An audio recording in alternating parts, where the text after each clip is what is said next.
So we are live, Sachin. Yes. Sachin sir, we are live now. Okay. So thank you so much once again. आणि आपण ठरल्याप्रमाणे आज भेटलोय बरोबर 5 वाजता आणि काही 2-4 मिनिटं वाट बघूया लोकांची कसे जॉईन होत आहेत आणि जसं आपण नेहमीप्रमाणे करतो थोडेसे लोक जॉईन झाल्यानंतर आपण मूळ विषयाकडे येऊया.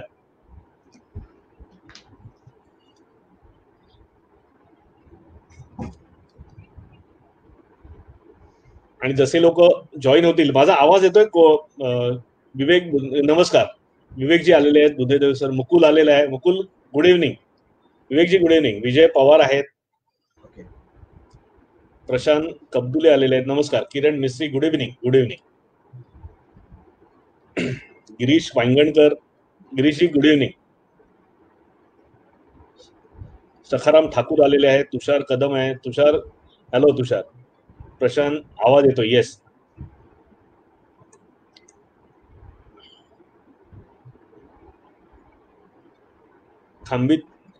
खंबिटीकर आलेले आहेत, अभिजित मोरे आलेले आहेत, शिवाजी सावंत आलेले आहेत, सखाराम ठाकूर आलेले आहेत, चिन्मय कदम आलेले आहेत. सगळ्यांना गुड इव्हनिंग. आणि सगळे तुम्ही अगदी वेळेवर हजर झालात त्याबद्दल नेहमीप्रमाणे तुमचे आभार. गौरव पटवर्धन आलेले आहेत, येस. अमित आंग्रे, नरेश गुगलानी, नमस्कार. नमस्कार. ललित शिरोडकर आलेले आहेत, प्रीतम नांदलस्कर आहेत, संतोषजी आलेले आहेत, नमस्कार संतोषजी.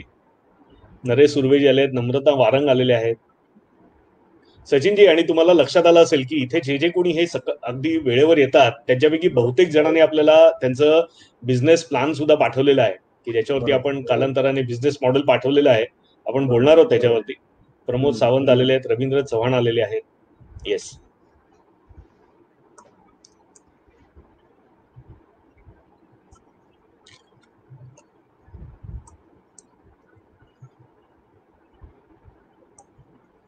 सो सचिन सर, आपण नवीन पंचाळ आलेले आहेत.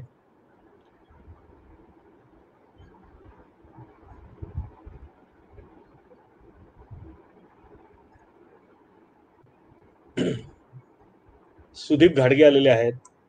सचिन सर, आपण सुरुवात करूया असं मला वाटतं. आपण अगदी सगळ्या जे वेळेवर येतात त्यांचं कुठेतरी आपण वेळ फुकट घालवल्यासारखं होईल. नाही तर लोक येतच राहतील. काही लोकांना थोडंसं नेटवर्कचे इश्यूज असतात किंवा काही अडचणी येऊ शकतात.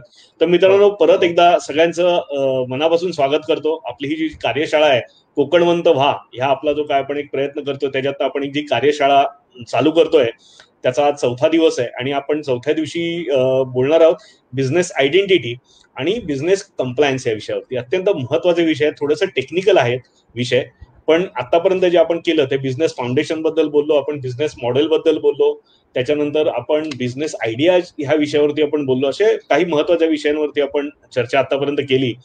आणि हे करत असताना आज कुठेतरी आपण पाया आपला नक्की कसा मजबूत असायला हवा ह्याच्यावरती पण महत्वाचा आपण भर दिला होता.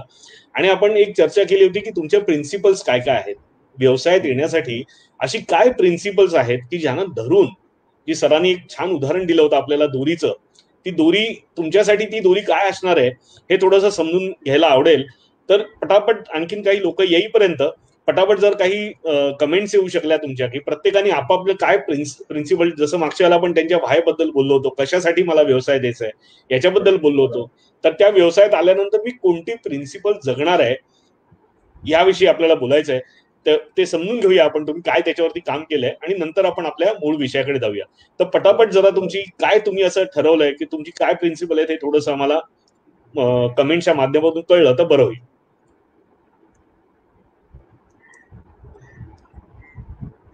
केसरी कुंभार आलेले आहेत, संतोष पटेल आले आहे, येस संतोषजी नमस्कार. सो अशी प्रिन्सिपल्स तुम्हाला जी काय वाटतात ती जर पटापट मला लक्षात आम्हाला आली तर आपण इथे थोडंसं त्याच्यावर चर्चाही करता येईल आपल्याला.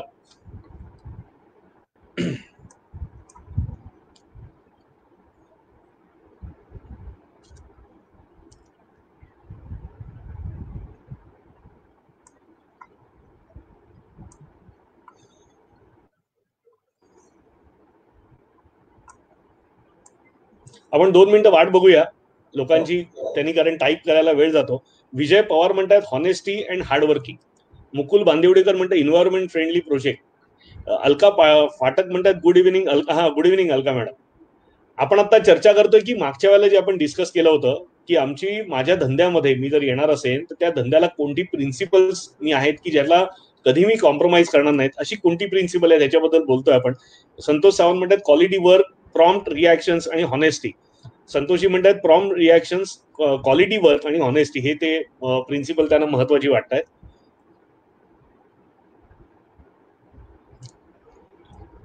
विवेक बुद्धदेव म्हणतात quality of material at reasonable rate, good service to customer to satisfy myself, असं त्यांचं म्हणणं आहे. चांगली सर्व्हिस ते देतील आणि रिझनेबल रेट देतील, ही त्यांनी प्रिन्सिपल म्हटलेली आहे.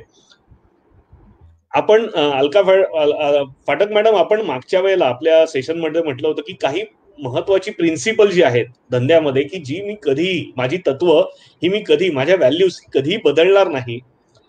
अशा व्हॅल्यूज तुमच्या दृष्टीने काय आहेत त्या मला ऐकायला तुमच्याकडनं आवडेल. तर त्या तुम्ही जर कमेंटमध्ये पाठवल्या तर बरं होईल. नवीन पंचाळ म्हणतात कस्टमर सॅटिस्फॅक्शन.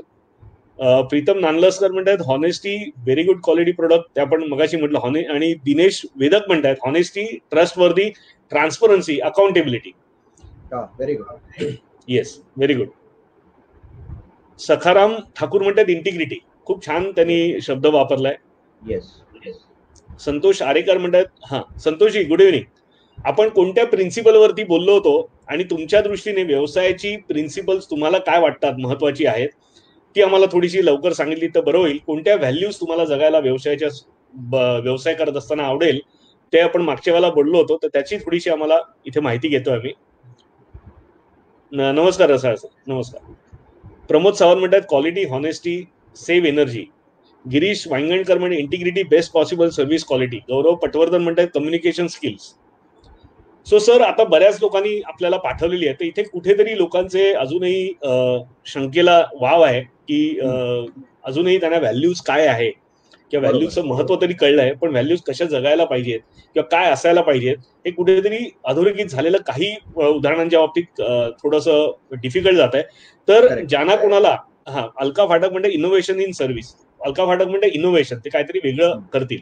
तर ह्या व्हॅल्यूज बद्दल, व्हॅल्यूज कशाला म्हणायचं हे कमीत कमी शब्दात आपण सांगू शकतो का? म्हणजे आपल्या मूळ विषयाकडे जाता येईल, कारण अजूनही थोडंसं मला काही इथे शंका वाटतायत, लोकांच्या क्लॅरिटीचा प्रॉब्लेम आहे. तर व्हॅल्यूज म्हणजे काय हे जरा पटकन सांगितलं तर बरं होईल, मग आपल्या पुढच्या विषयाकडे जाऊ. मी गेल्या वेळी उदाहरण दिलेलं, शिडीचं उदाहरण दिलेलं, माझा जो गोल मी जो ठरवलेला आहे की मला हे माझा पर्पज जो होता की मी हे कशासाठी करतोय हे ज्यावेळी मला क्लिअर होतं. आता एक उदाहरण म्हणून सांगेन की माझा जो पर्पज मी लिहिलेला आहे की to transform passion and productivity into business profitability. म्हणजे माझ्याकडे जे काही लोक येतील त्यांचे जी पॅशन असेल, त्यांची जी आवड असेल, त्याचं आणि त्यांच्या क्षमतेचं कशा पद्धतीने बिझनेसच्या प्रॉफिटेबिलिटीमध्ये आपण ट्रान्सफॉर्म करू शकतो हे मी त्यांना शिकवतो आणि ह्याच्यासाठीच मी त्यांना जी काही मदत लागेल ती मी करत असतो. तर आता हे करत असताना माझी काही तत्व असतात, ती तत्व मला धरून चालावी लागतात. नाही तर बऱ्याच वेळा काय होतं की जेव्हा लोक माझ्याकडे येतात एक आशेने येतात, एक एक्सपेक्टेशननी येतात, तर बऱ्याच वेळा आपल्याला त्यांना मॅनिप्युलेट करण्याची किंवा आपल्याला त्यांना कुठे ना कुठे त्यांच्यावर एक दबाव आणण्याची एक माणसाची एक प्रवृत्ती असते. पण ही तत्व तुमची क्लिअर असली तर ते तुमचा पाया भक्कम करण्यासाठी आणि तुम्ही पुढे जाण्यासाठी तुम्हाला पावलं कुठली उचलली पाहिजेत. तर तो जी लॅडरचं मी उदाहरण दिलेलं, एक शिडीचं उदाहरण दिलेलं, तर ती शिडी आहे तुमची दुसऱ्या टप्प्यावर जाण्यासाठी. म्हणून तत्व जे आता मगाशी इंटिग्रिटी, ऑनेस्टी जे होतं ते खूप महत्वाची तत्व होती ती.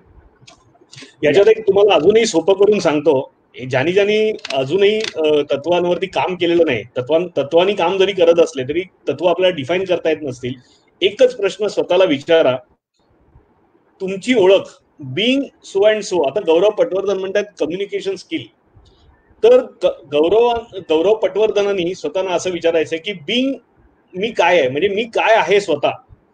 तुमची ओळख एका शब्दात, कधीही तत्व ही एका शब्दात आपल्याला मांडता आली पाहिजे. जसं ऑनेस्टी आहे, इंटिग्रिटी आहे, ही जी तत्व आहेत ही तत्व तुम्ही समजून घ्या आणि त्याला आपण तत्व म्हणतो.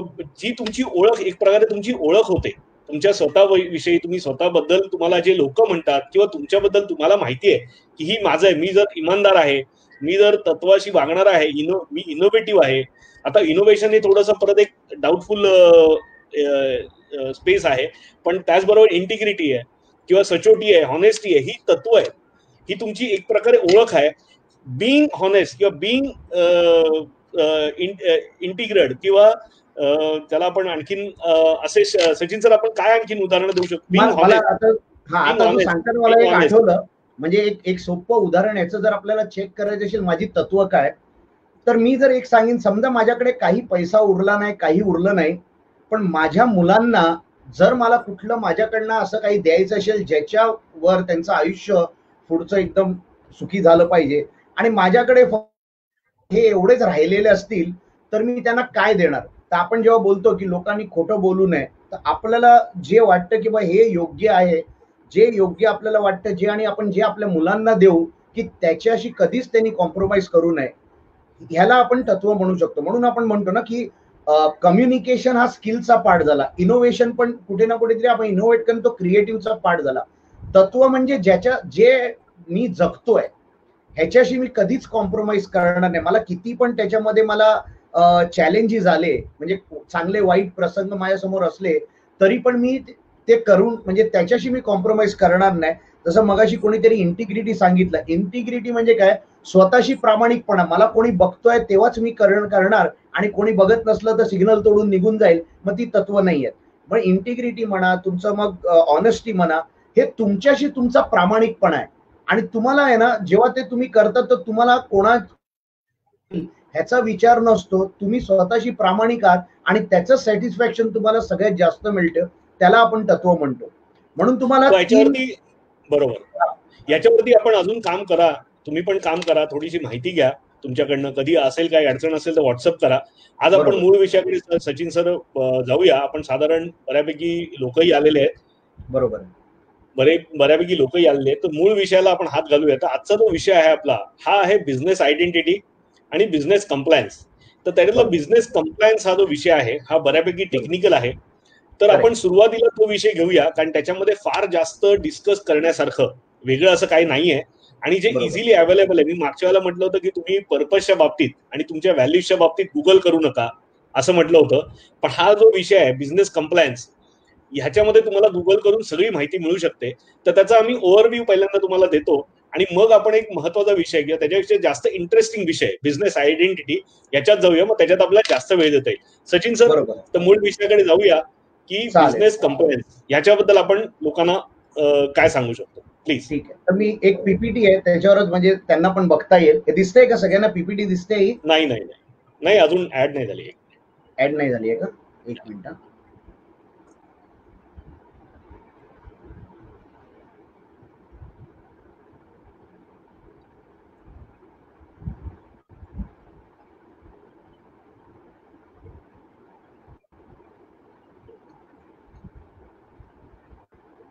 आली आहे का आता? नाही. ठीक आहे, जस्ट चेक करतो, नाही तर मग मी इथे एक्सप्लेन करीन काय आहे ते. थोडंसं टेक्निकली आपल्याला हे असल्यामुळे. तर मगाशी ती येत होती.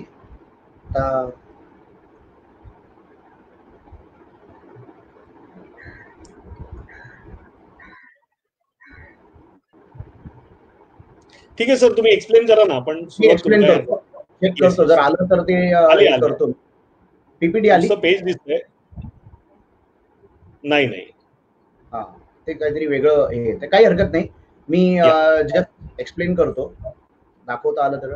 आता नॉर्मली कुठलाही बिझनेस आपण जेव्हा करतो तेव्हा 1248 1250 पर्यंत ना लेजिस्लेशन आहेत जे बिझनेसला ऍप्लिकेबल होतात, पण हे बदलत जातात आणि आपल्याला सगळ्यांचा विचार करायची गरज नाही. काही महत्वाच्या गोष्टी ज्या असतात ते आपल्याला समजून घेणं गरजेचं असतं. तर बेसिकली हे कंप्लायन्स जे आपण म्हणतो हे कशासाठी असतं याचा पहिलं महत्व काय ते समजून घेऊ. कारण बिझनेस बरेच लोक करतात, पण ह्या कंप्लायन्सचा उपयोग कुठे होतो की आपल्याला शॉर्ट टर्म आणि लॉंग टर्म याच्यामध्ये कसा फरक पडतोय. कारण काय होतं, जेव्हा मी व्यवसाय सुरू करतो त्यावेळी काही परमिशन्स असतात. ठीक आहे, आपण त्याबद्दल बोलू की समजा मी फूडचं काय त्याचं मला सगळ्या गोष्टी माहिती असणं गरजेचं आहे, किंवा अजून जर मी कुठला बिझनेस जर करत असो तर त्या इंडस्ट्रीमधल्या ज्याच्या गोष्टी आहेत, जसं ISO असतो किंवा अजून काही गोष्टी आहेत, तर हे आपल्याला समजून घेणं गरजेचं आहे. कारण इमिजिएट बिझनेस सुरू केला तेव्हा आपल्याला त्याची गरज लागत नाहीये, पण नंतर चॅलेंज काय होतं की आपण त्यावेळी 2 पैसे वाचवायला जातो की बाबा पहिलं आता आपले हे सेट होऊ दे आणि ते बाकीचं डॉक्युमेंटेशन आपल्याला नंतर होईल. पण जसा तुमचा बिझनेस पुढे जातो, कंप्लायन्स जर तुम्ही प्रॉपर केलं असेल तर तुमची मार्केटमध्ये एक रेप्युटेशन बनवण्यासाठी तुम्हाला त्याचा खूप फायदा होतो. रेप्युटेशन बनवण्यासाठी कंप्लायन्स खूप गरजेचं असतं. दुसरी गोष्ट, पुढे जाऊन जर तुम्हाला फंडिंग पाहिजे, लोकांनी तुमच्या बिझनेसमध्ये इन्व्हेस्ट केलं पाहिजे, मग एंजल इन्व्हेस्टर्स असतील किंवा बँका असतील, लोनसाठी जेव्हा तुम्ही जाणार त्यावेळी तुम्हाला ह्या सगळ्या गोष्टी जर तुमच्याकडे नसतील तेव्हा तुम्हाला त्याचा त्रास जास्त होणार आहे, कारण संधी निघून जाते. तिसरी गोष्ट, मोठ्या कंपन्या ज्या असतात त्यांच्याकडे प्रोग्राम असतो. आता वेंडर मॅनेजमेंटमध्ये ते अशाच लोकांना घेणार ज्यांच्याकडे हे सगळे कंप्लायन्सेस, म्हणजे मग तुमचा जीएसटी नंबर आहे, पॅन नंबर आहे, तुमचं गुमस्ताचं जर असेल तर ते, या सगळ्या गोष्टी जी आहेत, ठीक आहे, तुमचं जर प्रायव्हेट लिमिटेड असेल तर तुमचं रजिस्ट्रेशन आहे, डायरेक्टर्स आणि या सगळ्या गोष्टी ते सगळं मॅप करतात आणि त्याच्यानंतर ते स्क्रुटिनाइज झाल्यानंतर तुम्हाला ते संधी देतात त्यांच्याशी जोडण्यासाठी. ह्याला आपण अपॉर्च्युनिटी कॉस्ट म्हणतो. म्हणजे संधीचा जो कॉस्ट असतो तो आहे. तर बऱ्याच वेळा लोकांकडे सगळं प्रॉडक्ट चांगलं आहे, त्यांची डिलिव्हरी आणि सगळ्याच गोष्टी चांगल्या आहेत, पण बऱ्याच वेळा त्यांच्या हातून ऑर्डर ह्यासाठी जाते कारण त्यांच्याकडे जे कंप्लायन्स जे त्यांनी फॉलो केले पाहिजेत ते नाही आहेत. आणि प्रत्येक कंपनीच्या रिलेटेड ते कंप्लायन्स जर माझ्याकडे असतील तर मला त्या कंपनीचं ऑर्डर मिळणं हे खूप उपयोगी पडू शकतं. म्हणून शॉर्ट टर्म मध्ये आपण थोडे पैसे वाचवायला जातो, पण लॉंग टर्म मध्ये बिझनेसच्या पॉईंट ऑफ व्ह्यूनी त्याला खूप नंतर पुढे जाऊन आपल्याला त्रास होतो. म्हणून कंप्लायन्स समजून घ्या, आपल्याला अंडरस्टँडिंग करणं गरजेचं आहे. आता जेव्हा आपण बिझनेसचे जेव्हा बघतो तेव्हा एक असतं सोल प्रोप्रायटरीशिप. आता ह्याच्यामध्ये कसं असतं, मी बिझनेस सुरू केला आणि माझ्याकडे जे भांडवल होतं, जे काही होतं त्याच्याने मी व्यवसाय सुरू केला. आता ह्याच्यामध्ये सगळ्यात मोठा चॅलेंज काय असतो की ओव्हरऑल जेवढी लायबिलिटी आहे, म्हणजे उद्या तिथे काही नुकसान झालं बिझनेसमध्ये तर सगळं मला, माझं पर्सनल मला विकून पण मला ते द्यावं लागणार आहे. त्याला सोल प्रोप्रायटरशिपचं हे येतं. दुसरा जो आहे त्याला आपण म्हणतो पार्टनरशिप. आता पार्टनरशिप करताना आपल्याला प्रॉपर पार्टनरशिप डीड बनवावी लागते. शेअरिंग रेशिओ, कुठल्या पार्टनरला किती रेशिओ काय आहे ते पण प्रॉपर आपल्याला बसून ते करून घ्यावं लागतं. आणि ह्याच्यामध्ये काय असतं की लायबिलिटी दोघांची होते. बऱ्याच वेळा असं झालेलं आहे की आपण पार्टनर घेतो आणि तो पार्टनर जो असतो की त्याच्यावर कुठलीच लायबिलिटी राहत नाही, आणि जेव्हा काही प्रॉफिट होतो तो तो उभा राहतो आणि नुकसान झालं की मग तो बाजूला होऊन जातो किंवा तो त्याचं जे आहे ते बाजूला करतो आणि मग आपल्याला त्याचा त्रास होतो. ते अशा, म्हणून आपल्याला पार्टनरशिपच्या बाजूने पण आपल्याला अंडरस्टँड करून का कसं करायचं पार्टनरशिप, काय आपल्याला डॉक्युमेंटेशन केले पाहिजेत हे क्लिअर असणं गरजेचं आहे. तिसरं एक नवीन आहे ओपीसी. ओपीसी म्हणजे वन पर्सन कंपनी. हे 13च्या ह्याच्यावरून त्या लोकांनी हा ऍक्ट काढलाय, कारण प्रायव्हेट लिमिटेड जे कंपनी बनवायला लोकांना थोडंसं दडपण येतं म्हणून हे ओपीसी म्हणून काढलंय. तर ह्याच्याबद्दल पण तुम्ही गुगलवर जर असं अंडरस्टँडिंग केलं तर तुम्हाला अजून हे मिळेल. कंपनी सेक्रेटरीज जे असतात ते पण ह्यांच्यामध्ये तुम्हाला मदत करू शकतात. दुसरं असतं एलएलपी. एलएलपी मध्ये काय होतं की तुमच्या फर्मचं नाव आहे ना ते प्रोटेक्ट होतं, लिगली त्याला एक एंटिटी मिळते. दुसरी गोष्ट, जेव्हा तुम्हाला कोणाबरोबर टायअप करायचंय, कोलॅबरेट करायचंय तर तुम्ही जी ओनरशिप ट्रान्सफर करू शकता आणि त्याच्यामध्ये पण जे लिगॅलिटीमध्ये तुमचा एक वेगळा, तुम्हाला त्याच्यामध्ये एक थोडासा जास्त तुम्हाला एक डॉमिनेट तुम्हाला करायला मिळतं. तर तुम्हाला तो एक ऍडव्हान्टेज मिळतो एलएलपी मध्ये. बरेच लोक आता एलएलपी साठी जातात. आपण विचार करतो जेव्हा माझा व्यवसाय वाढतोय किंवा मला अजून त्याचा प्रसार मोठा करायचा आहे आणि काही आपल्याला मोठे जर ऑर्डर्स आणि घ्यायचे असेल तर मग आपल्याला प्रायव्हेट लिमिटेड कंपनी करावी लागते. आणि प्रायव्हेट लिमिटेड कंपनीमध्ये कमीत कमी आपल्याला 2 डायरेक्टर्स लागतात आणि त्यामध्ये आपल्याला एक वेगळी एंटिटी मिळते त्याच्यामुळे. आणि सगळ्यात मोठा ऍडव्हान्टेज प्रायव्हेट लिमिटेड कंपनीचा हा असतो की तुम्हाला जेव्हा फंडिंगची गरज लागते तेव्हा इन्व्हेस्टर्स तुमच्यासाठी येण्यात तयार असतात, कारण ते तुमचं डॉक्युमेंटेशन, तुमचं कंपनी जेव्हा पेपरवर स्ट्रॉंग असते, बँकेत तुम्ही गेलात तर तुम्ही जेव्हा तुमचं डॉक्युमेंटेशन, त्याला म्हणतो पेपरवर आपण किती स्ट्रॉंग आहोत, आणि त्यासाठी हे सगळे कंप्लायन्स जर आपण रेडी करून ठेवले असतील तर आपल्याला त्याचा पुढे जाऊन नक्कीच फायदा होतो. आणि कंप्लायन्स जसे जसे आपल्याला ते चेंजेस होतात त्याचं आपल्याला माहिती असणं गरजेचं आहे. मग तुम्ही एमएसएमई साठी जाणार किंवा अजून कुठेतरी गेलात तर ह्या सगळे डॉक्युमेंटेशन तुम्हाला तिकडून पण इन्फॉर्मेशन मिळू शकते. आणि हे केलं तर ह्याच्याने नक्कीच आपल्याला खूप फायदा असतो.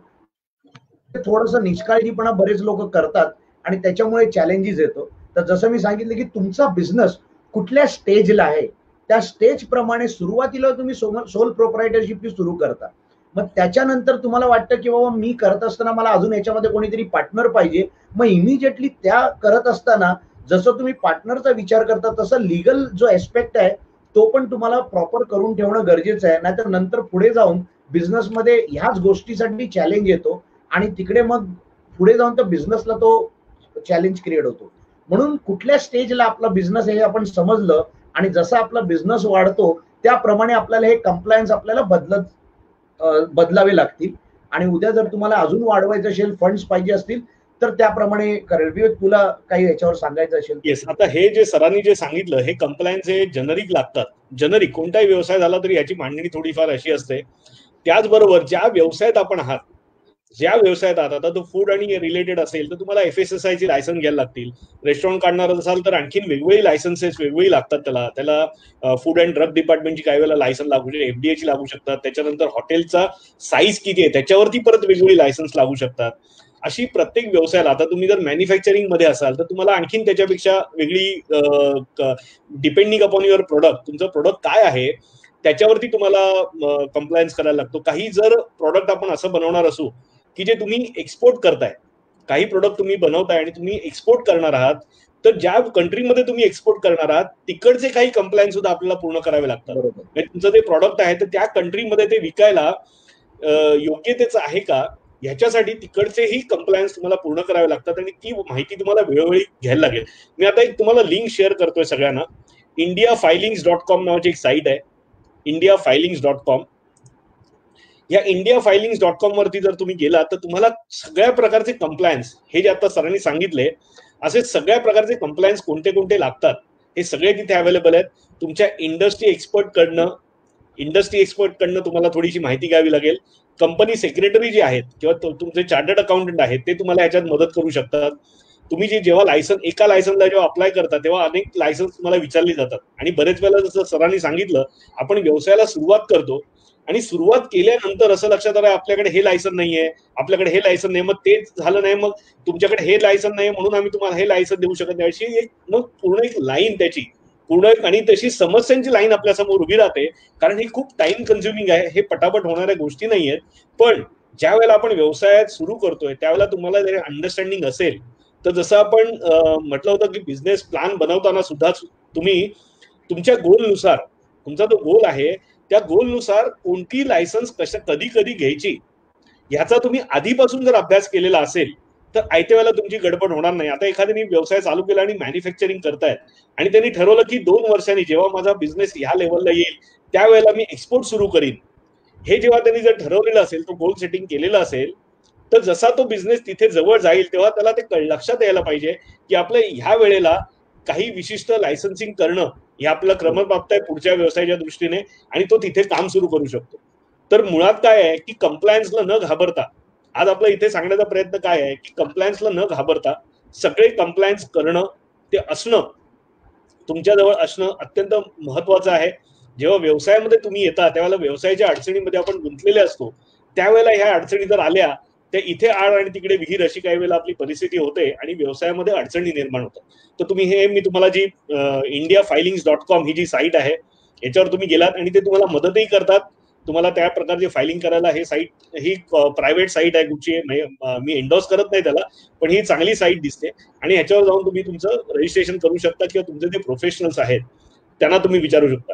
तर सचिन सर, आज आपण महत्व त्यांना समजवलं. आता ही कसं आहे की प्रत्येक MSME.org जी साईट आहे त्या MSME यांच्यासाठी पण ते खूप उपयोगी आहे. तर त्या साईट बद्दल पण आपण त्यांना डिटेल नंतर गव्हर्नमेंटच्या सुद्धा साईट्स आहेत त्याच्यावरती तुम्हाला ती माहिती मिळेल. आणि हे जे प्रकार आहेत ना लायसन्सिंगचे प्रकार, हे कायम बदलत असतात. म्हणजे आपण जेव्हा चर्चा करतोय तर ह्याच्या एवढ्या पिरियडमध्ये सुद्धा काही नवीन लायसन्स इंट्रोड्यूस झालेली असतील. आता तुम्हाला सांगतो, आफ्टर करोना आज प्रत्येक ठिकाणी करोना रिलेटेड सुद्धा एक परत कंप्लायन्स आलेला आहे. म्हणजे तुम्ही तुमची जी ऑर्गनायझेशन आहे तिथे कशा पद्धतीने काळजी घेताय, करोना फ्री आहे की नाही, हे नवीन कंप्लायन्स पण आलेले आहे आणि ही येतच राहणार आहेत. त्यामुळे त्याच्यात आपण कोणते कंप्लायन्स, ह्याच्यात जास्त डीप जाणार नाही आहोत. आपण फक्त हे समजून घेण्याचा प्रयत्न करतो कंप्लायन्स का गरजेचे आहेत. ओके, सो तुमचे आयडेंटिटी प्रोटेक्टेड राहते, तुमचा बिझनेस प्रोटेक्टेड राहतो कोणत्याही अडीअडचणीच्या वेळेला. आता एखादा रेस्टॉरंट, माझा एक्सपिरियन्स सांगतो तुम्हाला. एक रेस्टॉरंट होतो वरळीमध्ये आणि फायर ब्रोक झाली तिकडे म्हणजे अचानक आग लागली आणि काही मोठ्या प्रमाणात नुकसानही झालं आणि काही जीवही तिथे गमावले गेले. आणि त्यावेळेला त्या रेस्टॉरंटचे कंप्लायन्स अगदी 4 दिवस पूर्वी त्यांचं लायसन्स एक्सपायर झालं होतं, जे त्यांनी रिन्यू केलेलं नव्हतं. त्यांना प्रचंड दंड, त्यांना प्रचंड मानसिक आर्थिक त्रास तर झालाच, परत फायर ब्रिगेडचे जे काही म्हणजे त्यांचा इन्शुरन्स होता तो सुद्धा त्याच्यामुळे तो अफेक्ट झाला, कारण त्यांना इन्शुरन्स जे काढलेला होता त्याचे पैसे त्यांना मिळू शकले नाहीत आणि करोडो रुपयाचं नुकसान त्यांना झालेलं आहे. तर मी अशी आशा करतो की तुम्हाला बेसिकली अंडरस्टँड केलं असेल की कंप्लायन्स का महत्वाचं आहे. ओके, तर त्या तुम्ही साईटवरती जा आणि अजून माहिती घ्या. पण प्रत्येकाने आपापल्या विषयामध्ये एक नोटबुक जरी बनवलं की मला कोणत्या कोणत्या कंप्लायन्स कशा कशा पद्धतीने लागणार आहेत आणि ते फॉलो केलं तर लॉंग टर्म मध्ये तुम्हाला उपयोग होईल. तुम्हाला आतापर्यंत जे काही लक्षात आलंय कळलंय सगळ्यांना? आवाज व्यवस्थित येतोय? जवळजवळ सर 46 लोक आपल्याला बघतायत. सो बऱ्याच जणांना क्लॅरिटी आली असेल की मुळात कंप्लायन्सचं महत्व काय. कारण जसं तुम्ही म्हणालात तसं कंप्लायन्सला लोक उगाच खूप घाबरतात आणि त्याचं खरं कारण नसतं. ओके, येस, महेश राणे म्हणतात अगदी बरोबर आहे, लायसन्स खूप महत्वाचं आहे. तर सगळ्यांनी आपल्याला आपण व्यवसायाला व्हॅल्यू जे आपण म्हणतो की मी सचोटीने काम करीन. ओके, हा पण सचोटीचा पहिला भाग आहे की शासनाने दिलेला कंप्लायन्स या शब्दाचा अर्थ टू कंप्लाय, तुम्हाला ह्या गोष्टी पूर्ण करायच्याच आहेत. तर त्याच्यावरती पहिल्यांदा लक्षात घ्या की टू कंप्लाय, तुम्हाला कंप्लाय करायचंच आहे. तुमच्या व्यवसायाच्या दृष्टीने जे जे काही महत्वाच्या गोष्टी आहेत त्या अंडरस्टँड करा आणि त्याच्यावरती तुम्ही काम नक्की करा.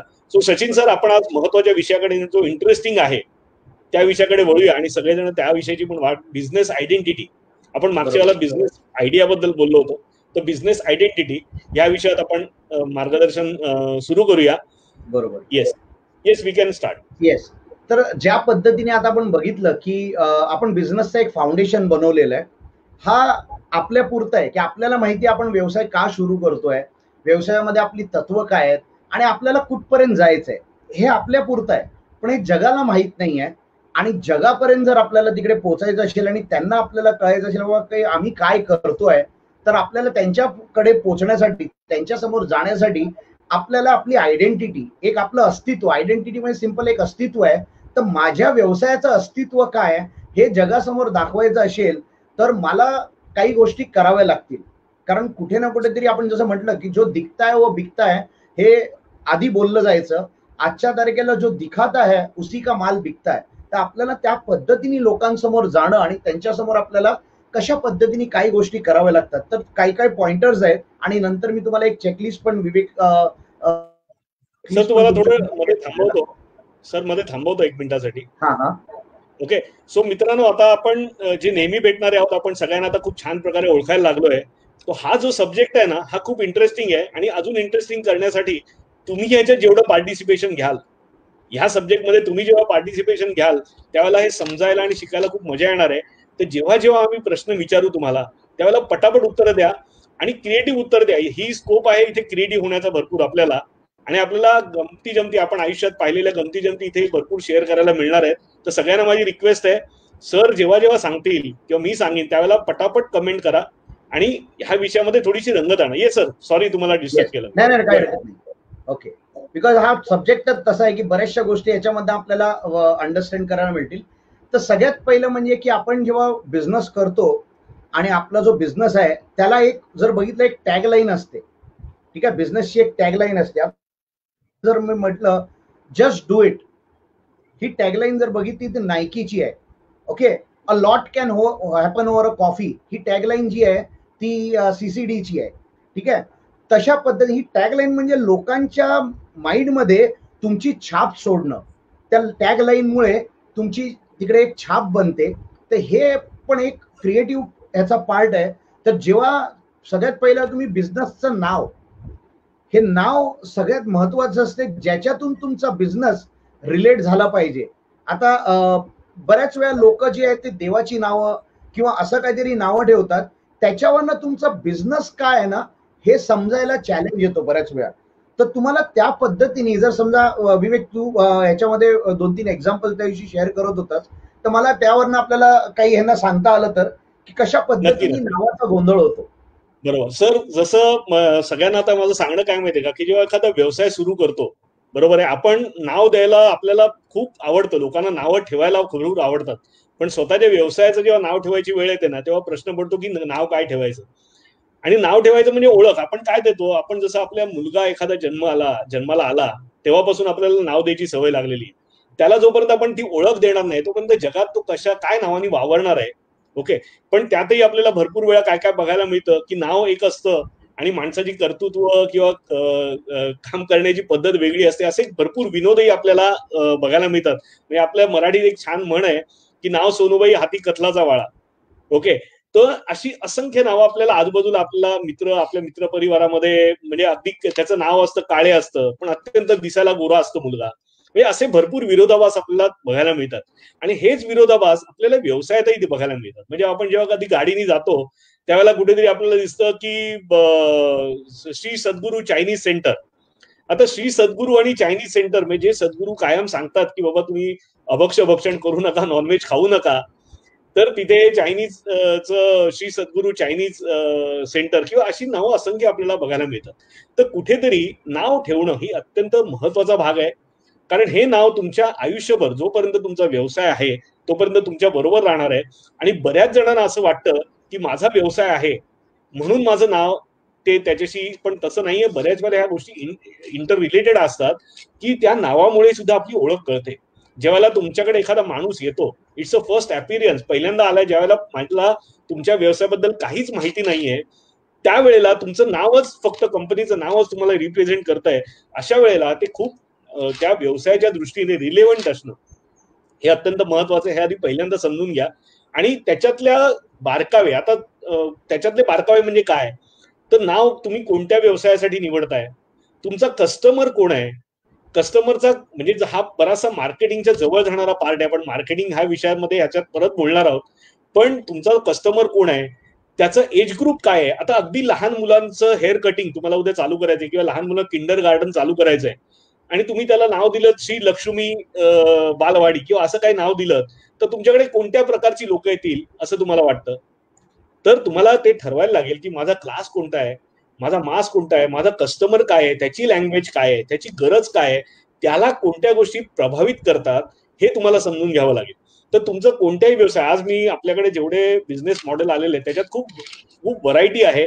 वेगवेगळे व्यवसाय लोकांना करायचे आहेत. रेस्टॉरंट रिलेटेड आहेत, फार्मिंग रिलेटेड आहेत, काही मॅन्युफॅक्चरिंग रिलेटेडही व्यवसाय आहेत. तर तुम्हाला हे नाव शोधणं, ते बिझनेसला रिलेव्हंट करणं आणि तुमच्या कस्टमरच्या दृष्टीने ते योग्य असणं, कस्टमरला ते तुमचा मेसेज कमीत कमी शब्दामध्ये.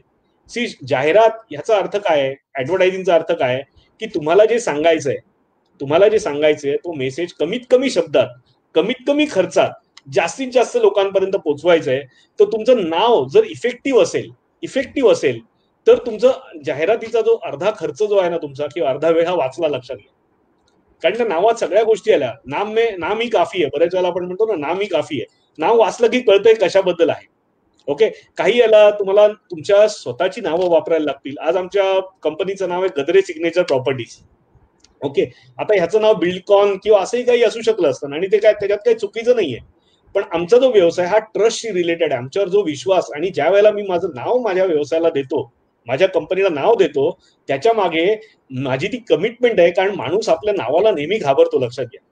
कोणताही माणूस, म्हणून तुम्ही कोणतीही नावं, काही वेळेला काही असे व्यवसाय आहेत, काही वेळेला कन्सल्टंट जे काम करतात, ते कन्सल्टंट नावं काय ठेवतात, ते त्यांची स्वतःची नावं ठेवतात. कारण त्यांची स्वतःची इमेज, त्यांचा अभ्यास. आता आमच्या 2 कंपन्या आहेत. विवेक गदर असोसिएट्स आहे, तिथे आम्ही आर्किटेक्चरल प्रोजेक्ट करत असतो. तर तिथे आम्ही आमचं स्वतःचं नाव वापरतो, कारण तिथे माझी स्वतःचीच क्रेडिटेबिलिटी महत्वाची मानली जाते. असंख्य व्यवसाय आहेत. आता इंडस्ट्रियल एखादा तुम्हाला व्यवसाय करायचा असेल, तर तिथे तुम्ही कन्स्ट्रक्शन रिलेटेड असेल तर बिल्डकॉन हे समजू शकतो. पण तिथे आपण दुसरं काही असं नाव ठेवलं की सखूबाई बांधकाम किंवा असं, तर ते वर्क होणार नाही, लोकांना पटकन पटणार नाही. बरोबर आहे. तर नाव अत्यंत महत्वाचं आहे. सचिन सर, अजून काही पुढे तुम्हाला नाव आणि टॅगलाईन बद्दल बोलला होता तुम्ही, तर ती टॅगलाईन सुद्धा, की आपला जो कस्टमर आहे त्या कस्टमर पर्यंत परफेक्ट त्याच्यापर्यंत पोहोचणं, जाहिरातीची सगळ्यात पहिली, कारण ही कायम तुमच्या बरोबर राहणार आहे. असंख्य, म्हणजे तुम्हाला एक कल्पना म्हणून सांगतो की पितांबरी हे अत्यंत साधं प्रॉडक्ट, जर आपल्याला माहिती असेल, बरेच जणांनी ते वापरलं असेल. मला जे दिसत आहे तिथे लोक हे सगळे TCच्या वरचे लोक बरेचसे दिसत आहेत. तर ह्यांनी पितांबरी हे प्रोडक्ट नक्की ऐकलं असेल. तर ते जे प्रोडक्ट आहे तांब्याच्या पितळी भांड्यांना पॉलिश करणारं केमिकलच आहे, ते एक प्रकारचं सोप आहे तो. त्याचं जेव्हा सुरू झालं आणि केवळ टॅगलाईन, या टॅगलाईनवर सक्सेसफुल झालेलं प्रोडक्ट तर त्यांचं चांगलं आहेच, पण टॅगलाईनमुळे सक्सेसफुल झालेलं प्रोडक्ट आहे. ते म्हणतात बायको गेली माहेरी, बायको गेली माहेरी, काम करी करी पितांबरी. विषय संपला. एका छोट्या विषयामध्ये, छोट्या वाक्यामध्ये ह्या सगळ्या गोष्टी कम्युनिकेट होतात. आणि ज्यांच्या टॅगलाईन चांगल्या आहेत आणि ज्यांची नावं बरोबर आहेत ना, तेच व्यवसाय आपल्याही लक्षात राहतात, हे तुम्ही स्वतःच्या अभ्यासानं कळेल. तर आता इकडे या कमेंटमध्ये अशी नावं, अशी गमतीशीर नावं जर तुम्हाला काही सुचली असतील की जी तुम्हाला वाटतात की खूप चुकीची आहेत, तर तीही पाठवा. आणि अशी नावं की जी मला वाटतात खूप ऍप्ट आहेत, खूप ऍप्ट आहेत, ती तुम्हाला वाटतं नाही हे नाव आहे आणि ह्याच्या नावावरून आम्हाला कळतं की येस हे प्रोडक्ट बरोबर आहे आणि हे प्रोडक्टला सुटेबल असं नाव आहे, तर तशी नावं पाठवा. थोडीशी याच्यामध्ये स्पाइस आणण्याचा पण प्रयत्न करू आपल्या चर्चेमध्ये. सर तोपर्यंत तुम्ही पुढच्या विषयाकडे आलात तरी चालेल प्लीज. नाही, मला याच्यावरच सांगायचं की जेव्हा आपण टॅगलाईन म्हणतो तर टॅगलाईनचा एक कॉन्सेप्ट काय, समथिंग कॅची, म्हणजे जे लगेच आपलं लक्ष ओढून घेणार ते.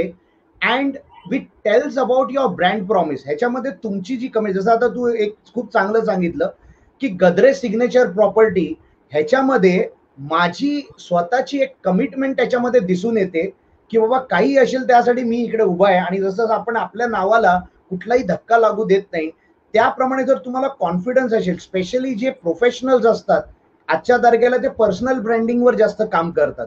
पहिलं त्यांचं नाव पुढे येतं आणि त्याच्यानंतर मग त्यांची कंपनी जी असते त्याला ते प्रमोट करत जातात. तर तुम्हाला त्या पद्धतीने विचार करावा लागेल की तुमचा प्रॉडक्ट काय, तुमची सर्व्हिस काय, आणि तिकडे मग त्या पद्धतीने ते नावाचा कुठला उपयोग होतो. मग पर्सनल नाव वापरून करायचं, कारण पुढे जाऊन ब्रँडिंग करताना ही अडचण येऊ नये म्हणून करून तुम्ही नाव हे करा. आणि त्या नावामध्ये तुमची ब्रँड प्रॉमिस दिसली पाहिजे. जसं आपण बोलतोय की पिझ्झा हट सोबत 30 डॉमिनोज 30 मिनिट्स डिलिव्हरी, त्यांची ती ब्रँड प्रॉमिस आहे आणि त्याच्यामुळे एक त्यांचं नाव झालं. तुमचं आता पितांबरीचं जे उदाहरण दिलं, प्रभू देसाईंचं, जेव्हा पण ते कुठेही बोलायला येतात तर पहिले हेच उदाहरण देतात की ब्रँड का महत्वाचा आहे आणि ब्रँड कसा घडतो, ह्याच्यासाठी नावाचं महत्व काय हे समजून घेणं आपल्यासाठी खूप गरजेचं आहे. आणि त्यासाठी जसं मी सांगितलं, it has to be catchy, लगेच लक्षात आलं पाहिजे. आणि दुसरं, त्याला ब्रँड प्रॉमिसशी कनेक्ट केलं पाहिजे. या विवेक, आता तुम्हाला जर बऱ्याच जणांना माहिती असेल, दादरला आस्वाद नावाचं हॉटेल आहे आणि महाराष्ट्रीयन पदार्थांसाठी खूप फेमस आहे. बऱ्याच जणांना माहिती असेल दादरला शिवाई पार्कला, तर त्यांचं आम्ही अनेक वर्ष मी काम करतोय. तर त्यांना जेव्हा ब्रँड, त्यांच्या जेव्हा टॅगलाईन द्यायची होती तेव्हा त्याची टॅगलाईन मी दिली होती, स्वादिष्ट सेवेची सात्विक परंपरा. तर स्वादिष्ट सेवेची सात्विक परंपरा, ह्याच्यामध्ये सगळं आस्वाद आलं. त्यांची जी परंपरागत आहे, जे परंपरागत फूड देतात ते आलं, ती परंपरा सांभाळतात ते आलं, स्वादिष्ट सेवेची सात्विकता आली. तर हे अशा पद्धतीच्या गोष्टी तिथे येणं, काही आपल्याला छान उदाहरणं येत आहेत. सचोटी कोड, कोकणी मसाले, अगदी बरोबर. एअरटेल कनेक्टिंग पीपल, उदर भरणं, अलका फाटक म्हणतात उदर भरणं. अलका, मला इथे खास उल्लेख त्यांचा अलका फाटक यांचा करायचा आहे. त्यांनी मला बिझनेस मॉडेल पाठवलं आणि त्यांना त्यांचं वय पहिल्यांदा लक्षात घ्या, सगळ्यांनी ऐकण्यासारखा विषय. त्यांचं वय साधारण 70च्या आसपास असेल, 70-71 असेल, माझ्या माहितीप्रमाणे 71 वय आहे त्यांचं. आणि त्यांनी हाती लिहून, त्यांना लक्षात येत नव्हतं की नक्की कसं मांडायचं. मला त्यांचा व्हॉट्सअप आला होता, मी म्हटलं तुम्हाला जे सुचेल त्याप्रमाणे तुम्ही लिहून पाठवा. त्यांनी हाती लिहून ह्या वयात सुद्धा, आणि त्याला बऱ्यापैकी त्यांनी वेळ दिला असेल, हे त्यांचं वाचल्यानंतर माझ्या लक्षात आलं. त्यांनी बऱ्यापैकी वेळ आणि बऱ्यापैकी माइंड अप्लाय केलेलं आहे. आणि कौतुक आहे मॅडम तुमचं की तुम्ही ज्या पद्धतीने मेहनत घेतली आहे ह्या वयात सुद्धा. आणि हेच आपण नेहमी सांगतो की वय, तुमचं जेंडर, ह्याचा कशाशी व्यवसायाशी संबंध नाही. मी सगळ्यांतर्फे, आपल्या टीमतर्फे तुमचे आभार मानतो आणि तुमचं कौतुक करतो. आणि हेच आपण अशाच हे चालू राहू दे, तुमचं प्रयत्न चालू सगळेजण करतातच आहे. विवेक बुद्धदेव म्हणतात माय शॉप नेम विसू ऑर्गॅनिक किचन. नम्रता वारंग म्हणतात आई है नवीपूर्ण आहे. ओके. देश का नमक टाटा नमक, बरोबर आहे. नमक हो टाटा का, टाटा नमक, अगदी बरोबर. We believe in service that is 3C, convenience, comfort, care, cheerful. It's my company tagline. Okay. रहो जुडके, आता गणेश कलमस्ते सांगतात रहो जुडके. एक minute. Levi's, quality never goes out of style. Perfect. Connecting to the nature, life fit and healthy, live fit and healthy. बरोबर आहे. घरगुती खानावळसाठी आई हे नाव कसं आहे, सुंदर नाव आहे. आता आई हे नाव प्रत्येकाच्या तोंडात येणार आहे ना. आई म्हटलं की वेगळीच इमेज एक उभी राहते. तुमच्या व्यवसायाची एक इमेज लोकांमध्ये, कारण नाव शेवट तुमची इमेज आहे आणि ते रिलेट त्याच्याशी करू शकतं. तर खूप चांगलं नाव आहे. तुम्ही कशा पद्धतीने त्याला टॅगलाईन वापरताय आणि तुमच्या व्यवसायासाठी कनेक्ट करताय हे पण बघावं लागेल. आणि अत्यंत ही खूप मोठी जबाबदारी आहे. नाव ही खूप मोठी जबाबदारी आहे, हे पण सगळ्यांनी लक्षात ठेवायचे. We are into engineering adhesive business. Our tagline is we bond everything except broken heart. Super. We bond everything except broken heart. अगदी खरं आहे. एकदा हृदय तुटलं की त्याच्यावरती काही, जसं सर आमचे नेहमी म्हणतात की दुधामध्ये एकदा लिंबू पिळलं की त्याच्यात आपण परत त्याचं दूध नाही करू शकत. अगदी खरंय. Tagline is eat pure stay healthy. अगदी बरोबर. विवेक बुद्धदेवांचं ईट प्युअर स्टे हेल्दी. अगदी त्यांच्या व्यवसाय सगळा त्याच्यामध्ये आला. सुंदर. आजवळ द विलेज होमस्टे, योगिनी शिंदे जे आहेत त्यांचं इको टुरिझम प्रोजेक्ट आहे खोपोलीला. त्या म्हणतात विलेज होमस्टे आहे त्यांचं. त्याचं नाव त्यांनी आजवळ ठेवलंय. खूप छान नाव ठेवलेलं आहे. खूप छान नाव. महेश राणे जसं मास्टर कार्ड ते सांगतं, they are something money can't buy, for everything else there is master card. Super. So लोकांना लक्षात येतोय विषय. तर आपण पुढे जाऊया सचिन सर. कमेंट मला ह्याच्यावर विवेक एक गोष्ट आठवली. आता हे सगळे जेवढे क्रिएटिव्ह झाले आहेत, मला असं वाटतं की आपण आपले जेवढे पार्टिसिपेंट्स आहेत त्यांच्यासाठी आपण एक कॉम्पिटिशन टाईप ठेवू शकतो की जे बेस्ट टॅगलाईन जे हे करतील त्यांना आपण काहीतरी आपण हे करू, एक प्राइज मध्ये की असं काहीतरी आपण त्यांच्यासाठी करू शकतो. हे खूप चांगलं क्रिएटिव्ह ऍस्पेक्ट आहे आणि सगळ्यांना त्याचा म्हणजे त्याच्यामधून एक सगळ्यांना ऊर्जा मिळेल. आणि आता जसं विवेकनी सांगितलं की मॅडम या वयामध्ये पण एवढं सिरियसली करताय, मला त्यांच्याशी पर्सनली आपल्याला कनेक्ट व्हायला आवडेल. आणि पण ही जी कॉम्पिटिशन आहे त्याला अजून एक छान ट्विस्ट देऊया की लोकांना अजूनही त्याच्यात काम करायला मजा येईल. आता आपण आपल्या इनोव्हेटिव्ह आयडिया बद्दल बोललो होतो पहिल्या याच्यामध्ये. नंतर प्रोजेक्ट मॉडेल बद्दल आपण बोललो होतो, प्रोजेक्टच्या मॉडेल बद्दल बोललो होतो, आणि आता आपण आयडेंटिटी बद्दल बोलतोय. बरोबर आहे. तर ही लोकांना अजूनही युनिकनेस कसा, मला काही लोकांचे फोन आले आणि त्यांना लक्षात येत नव्हतं की व्यवसायात युनिकनेस, आमचा तर व्यवसाय चालू आहे, आता मी कुठे युनिकनेस त्याच्यात आणणार किंवा लक्षात येत नाही. तर माझं म्हणणं काय, ह्या तिन्ही गोष्टी तुम्ही एकत्र करून बघा. ओके. युनिक आयडिया, प्रत्येकाने आयडिया युनिक असायला पाहिजे असं नाही. तुम्ही बिझनेस मॉडेल जे आहे ते नीट जर तुम्ही फॉलो केलं तर त्या बिझनेस मॉडेलमध्ये कोणत्या एरियामध्ये तुम्ही युनिकनेस आणू शकता त्याचाही विचार करा. मला एक उदाहरण इथे द्यायचं आहे की आपले एक इथे बघणारे आहेत, त्यांचं नाव, एक मिनिट.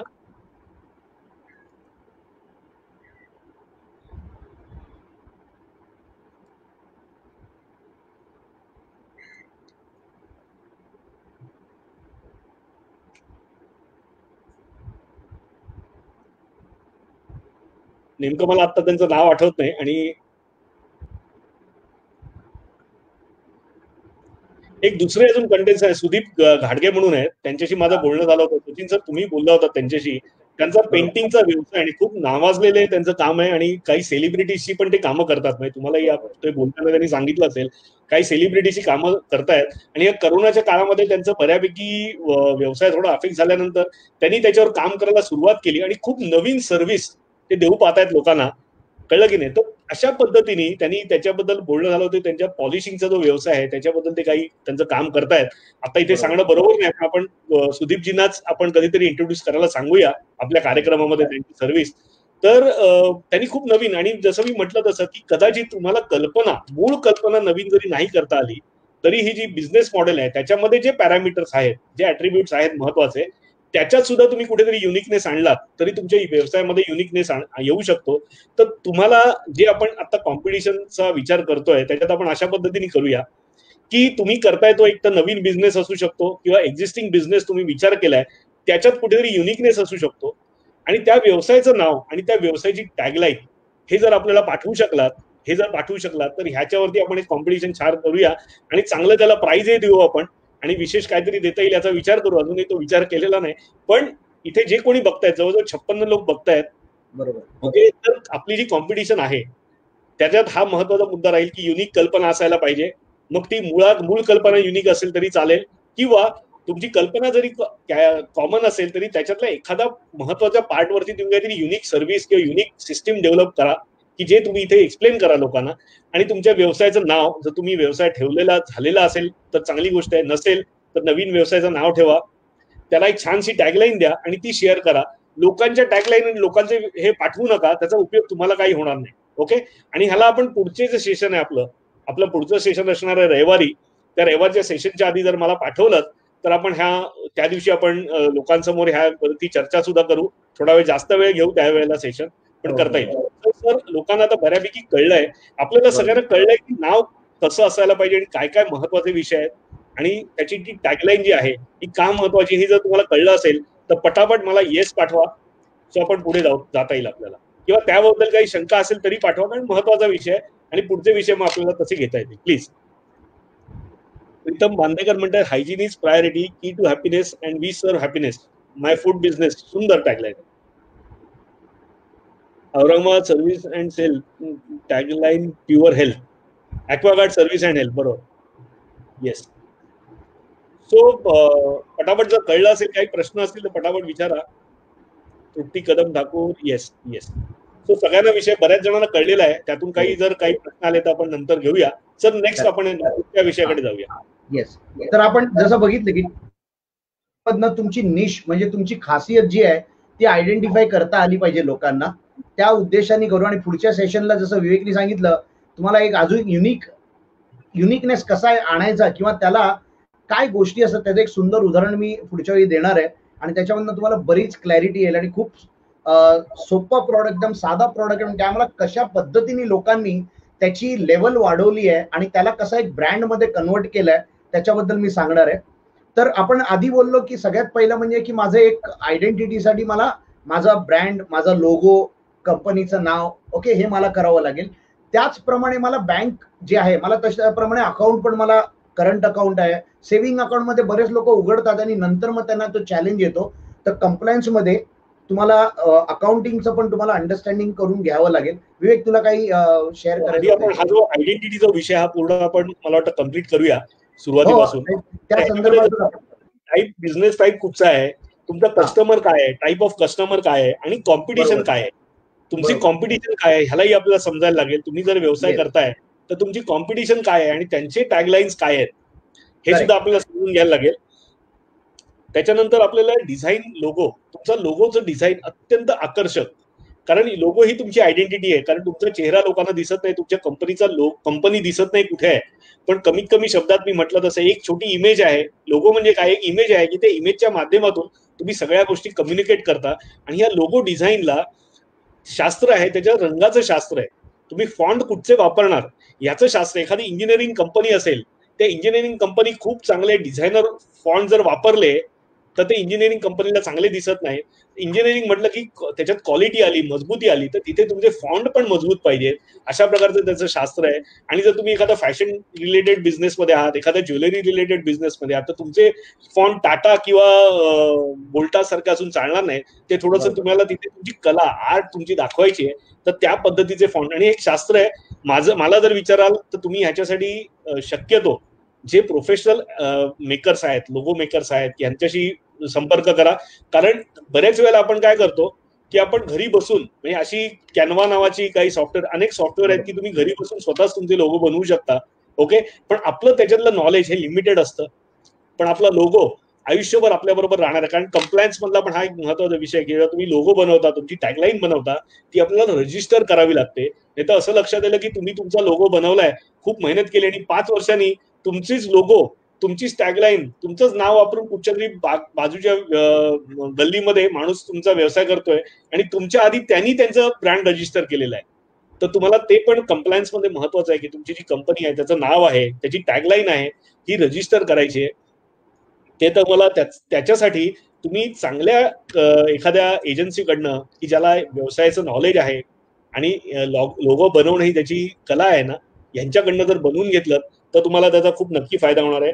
त्याचं कलर, मी म्हटलं तसं कलरला फार महत्व आहे, टॅगलाईनला महत्व आहे. तुमचा जो लोगो आहे खूप इंटिग्रेटेड असून चालणार नाही, कारण त्याच्यामध्ये असंख्य अडचणी निर्माण होऊ शकतात.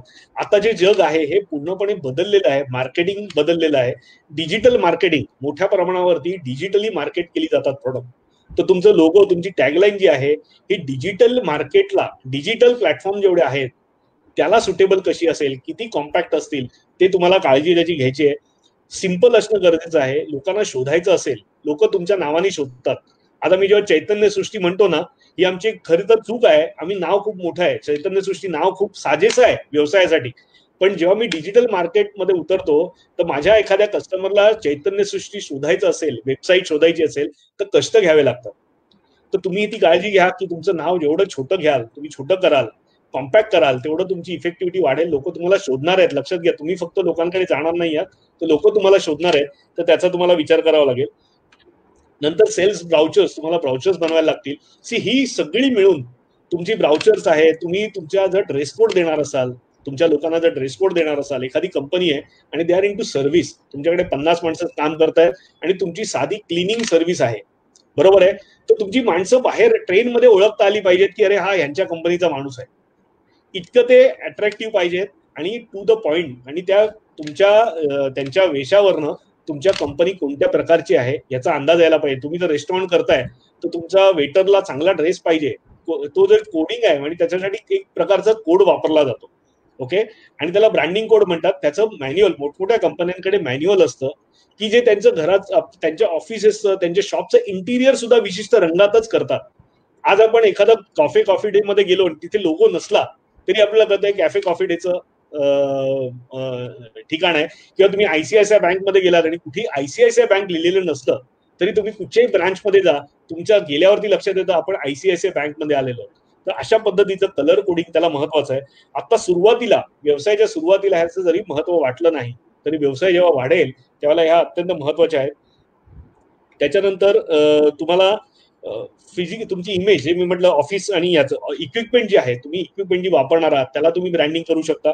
असं असंख्य महत्वाच्या गोष्टी आहेत की जिथे तुमची आयडेंटिटी, आणि हे सगळं मिळून नाव, तुमची स्वतःची आयडेंटिटी, तुमच्या बिझनेसचं नाव आणि तुम्ही त्याला दिलेली आयडेंटिटी, ह्या सगळ्या गोष्टींमुळे जेव्हा तुम्ही एखाद्या ट्रेड शोला झाला, एखादा प्रॉडक्ट, आता आपल्या इथे बरेचसे लोक जे आहेत ऐकतात ते वेगवेगळी प्रॉडक्ट, त्यांची खूप इनोव्हेटिव्ह प्रॉडक्ट आहेत. कोणी मसाले बनवतोय, कोणी विचारे म्हणून मॅडम आहेत ते चहाचा मसाला फक्त बनवतात, त्यांचे स्पेशलायझेशन आहे त्या विषयात. असं असंख्य लोक आहेत. तर ट्रेड शो मध्ये जर मी ह्या वर्षी जर तुमचा जर स्टॉल पाहिला असेल तर पुढच्या वेळेला मला तुमचा स्टॉल शोधायला नाही लागला पाहिजे, अशा पद्धतीची आयडेंटिटी. कारण मी ह्या वेळेला तुमच्या स्टॉलला भेट दिली आहे, तुमचं प्रोडक्ट मला आवडलंय, पण तुमच्याबरोबर बिझनेस करू शकलो नाही, तर मी पुढच्या वेळेला परत येईन आणि तुमच्यासाठी बिझनेस करायला, तुमच्याशी करायला मी उत्सुक असेल, तर तुम्हाला शोधत येईन परत. तर तुमची आयडेंटिटी त्या पद्धतीने व्हायला पाहिजे. पॅकेजिंग खूप छान ना, गिरीश पांगणकर म्हणतात पॅकेजिंग अत्यंत सगळ्यात महत्वाचा. तुम्हाला सांगतो की जे जे आता इथे प्रॉडक्ट बनवतायत त्यांनी एक गोष्ट लक्षात ठेवा, प्रॉडक्टचं पॅकेजिंग, तुमचं पॅकेजिंगचे 2 प्रकार असतात. एक पॅकेजिंगची क्वालिटी, की ज्याच्यामध्ये तुमचं क्वालिटी मेंटेन राहते प्रोडक्टची, ओके. याच्यासाठी खूप एक चांगलं उदाहरण आहे पेंढारकरांचं, विको प्रोडक्टचं. एक केस स्टडी आहे की त्यांनी जेव्हा सुरू केलं आणि पेस्ट जेव्हा वापरायला सुरुवात केली, त्यांचा आधी विको वजूदंती पावडर होती आणि जेव्हा पेस्ट मध्ये ते आले कॉम्पिट करायला, त्यावेळेला ती ज्या पद्धतीची ट्यूब वापरत होते, ती ट्यूब जेव्हा एखाद्या त्यांनी मॅन्युफॅक्चर करून घेतली आणि जेव्हा त्यांची पेस्ट त्याच्यात भरली जायची तेव्हा ती नीट बाहेरच येत नसे, अगदी पातळ होऊन जात असे आणि त्यांचं पूर्ण बॅचच्या बॅच त्या एका ट्यूबमुळे फुकट गेल्या. आणि हे त्यांच्या लक्षात खूप उशिरा आलं आणि खूप नुकसान त्यावेळेला त्यांना सहन करावं लागलं. आणि हे त्यांच्या नेहमी नेहमी आपल्याला त्यांच्या जर काही त्यांचं लिटरेचर आहे ते वाचण्यात आलं, तुमच्या लक्षात येईल. आणि दुसरं म्हणजे तुमचं प्रोडक्ट हे शेल्फवरती, जर तुम्ही तुमचं प्रोडक्ट बनवत असाल आणि तुमची एक बिझनेस लाईन जर तुम्ही मोठ्या मॉलमध्ये जर ठेवणार असाल किंवा एखाद्या हायपर स्टोअरमध्ये जर तुमचं प्रोडक्ट ठेवणार असाल, तर तुमच्या शेल्फवरती जेव्हा इतर प्रोडक्ट त्या शेल्फवरती आहेत, तुमचे कॉम्पिटिटर, त्यावेळेला तुमचं शेल्फवरती तुमचं प्रोडक्ट हे चांगलं दिसलंच पाहिजे, याचा विचार तुम्हाला प्रोडक्ट करताना. आणि हा पण एक आयडेंटिटीचा पार्ट आहे. थँक्यू गिरीशजी, तुम्ही एक महत्वाचा विषय काढतो, थोडासा आमच्या डोक्यातनं राहून गेला होता. तर पॅकेजिंग अत्यंत महत्वाचं आहे, क्वालिटी महत्वाची आहे पॅकेजिंगची, आणि त्याचबरोबर त्याचं ट्रान्सपोर्टेशन. आता पॅकेजिंग असं पाहिजे की कमीत कमी जागेमध्ये तुमचं मॅक्झिमम पॅकेजेस कसे जाऊ शकतात याचे गणित. आपल्याला काही वेळेला ट्रँग्युलर पॅकेजेस दिसतात, काही वेळेला वेगळ्या साईजची मिळतात, आपल्याला लक्षात येत नाही त्याच्यातलं महत्व, पण त्याच्यामध्ये पण सायन्स आहे.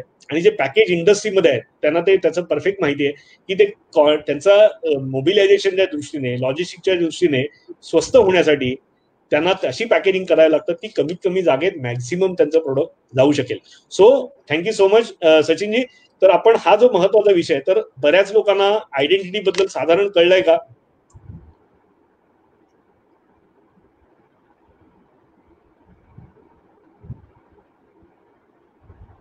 काही लोकांना काही शंका आहे त्याच्यामध्ये?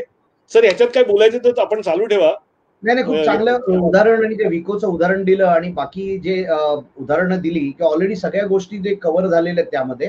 आपण ह्याच्यामध्ये एक गोष्ट जसं तू ऑलरेडी म्हटलं, पण जेव्हा आपण इनव्हॉइस पाठवतो किंवा आपण कुठलंही कम्युनिकेशन, रिटर्न कम्युनिकेशन जेव्हा करतो, तर त्यामध्ये पण आपल्याला सगळ्या गोष्टींचं काळजी घेणं गरजेचं आहे. स्पेशली तुमची जी स्टेशनरी असते, ठीक आहे, ती पण ब्रँडिंगसाठी खूप उपयोगी पडते. तुम्ही जर बोला कुठल्याही डॉक्टरकडे गेलात, तर तिकडे ते ऑलरेडी कुठल्या ना कुठल्या स्टेशनरी कंपनीचा लोगो आणि ते सगळं असतं आणि त्याप्रमाणे ते लोक ते देतात की कुठे ना कुठे त्यांची मार्केटिंग होते.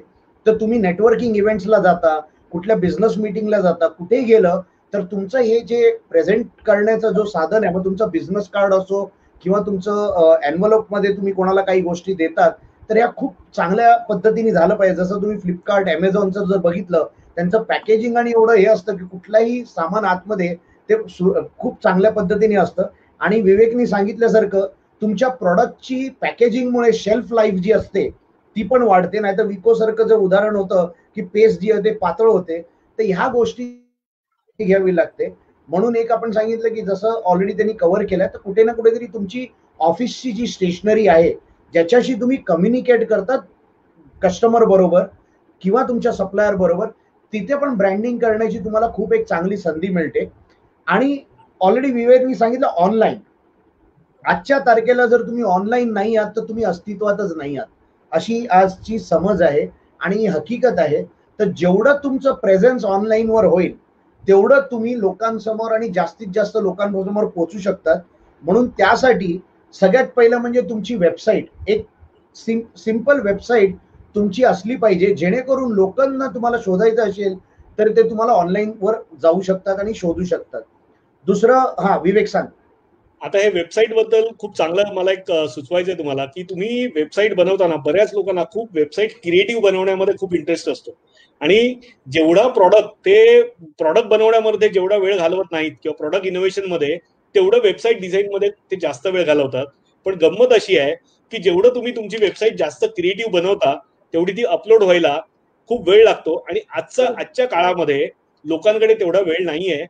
7 सेकंद तुम्ही जर तुमचा प्रेझेन्स हा ऑनलाईन असणारा असेल, तुमचा जर प्रोडक्ट असेल की जे तुम्ही जास्तीत जास्त ऑनलाईन विकताय, तर 7व्या सेकंदामध्ये 7 सेकंदाच्या आत तुमचं प्रोडक्ट लोकांना कळलं पाहिजे, तुमची ऍडव्हर्टाईज कळली पाहिजे. जर तुम्ही ऍडव्हर्टाईज पाहत असाल, आपण बरेच वेळेला सर्फिंग करताना फेसबुकवरती काही ऍडव्हर्टाईज येतात आणि 3 सेकंद तिथे खालती येतं, you can skip after 3 second. Okay, 3 second तुम्हाला ती स्किप करता येत नाही, पण लोकांचे बटनावर वाट पाहत असतात की कधी ते एकदा 3 सेकंद संपतायत आणि ती स्किप करतोय आणि मी जो कार्यक्रम बघतोय तुम्ही पुन्हा बघतोय. ओके, तर त्या पहिल्या 3 सेकंदामध्ये तुम्हाला तुमचं प्रोडक्ट लोकांना एंगेज करायचंय. इतका कमी वेळ आता लोकांकडे आहे. जर तुमचं प्रेझेन्स डिजिटल असेल तर तुमची वेबसाईट अत्यंत सिंपल पण खूप इफेक्टिव्ह कमीत कमी वेळात, याला युआय युएक्स, ह्याच्या जे सायन्स आहे त्याला युआय युएक्स म्हणतात, युजर एक्सपिरियन्स. म्हणजे युजरच्या दृष्टीने ती साईट बनवली जाते. खूप मोठी अॅनिमेशन किंवा खूप मोठे क्रिएटिव्हला गरज नसते. लोकांना तुम्ही केलेली मेहनत वाचायलाही वेळ नाहीये. कमीत कमी वेळामध्ये लोकांपर्यंत तुम्हाला जायचंय आणि त्याला आपण म्हणतो कॉल टू ऍक्शन, त्यांना ऍक्शन घ्यायला भाग पडायचंय. ते एक वेगळं शास्त्र आहे आणि आपलं कोकण म्हणतं या सिरीज मध्ये आपण युआय युएक्स याच्यावरती पूर्णपणे एक सेशन करणार आहोत, त्याच्यातल्या एक्सपर्टला आणून, आणि त्यावेळेला ह्याच्यातलं तुम्हाला नंतर सांगता येईल आपल्याला. पण आज जसं आपण पहिल्यापासून म्हटलं की नाव तुमचं महत्वाचं आहे, तुमची टॅगलाईन महत्वाची आहे आणि पूर्ण आयडेंटिटी तुमच्या डोक्यात कायम तुमचं प्रोडक्टच बसलं पाहिजे. तुम्ही कुठेही गेलात तुमचं प्रोडक्ट स्टँड झालं पाहिजे. तुम्ही कलर कोणते वापरता, तुम्ही जर हेल्थ केअर मध्ये असाल तर तुम्हाला हिरवा कलर, हिरव्याच्या जवळचा कलर वापरायला लागेल. तुम्ही इंजिनिअरिंग फील्डमध्ये असेल तर ब्ल्यूच्या जवळचा, किंवा कॉर्पोरेट आयडेंटिटी असेल तर ब्ल्यूच्या जवळचा कलर वापरायला लागेल. फूड मध्ये असेल, तुम्हाला कोणतेही रेस्टॉरंट ब्ल्यू कलर स्कीम मध्ये दिसणार नाही, आयुष्यामध्ये कधी दिसू शकत नाही. हे मी तुम्हाला सांगतो. मी 60च्या वरती मी रेस्टॉरंट डिझाईन केलेली आहेत मुंबई आणि पूर्ण भारतामध्ये. तुम्हाला ब्ल्यू कलरचं कधी रेस्टॉरंटचं थीम दिसणार नाही. असेल तर ते चालत नक्की नसेल याची मी तुम्हाला खात्री देतो. कारण फूड कलर, आज एखादा फूड इंडस्ट्रीमध्ये तुम्ही जर बरेचसे लोक आहात इकडे आहात ते, तर त्यांचे लोगो असतील, त्यांची बिझनेस आयडेंटिटी असेल, ही त्यांच्या प्रोडक्टला साजेसी, त्याचे कलर त्या प्रोडक्टला कॉम्प्लिमेंट करणारे असायला पाहिजेत.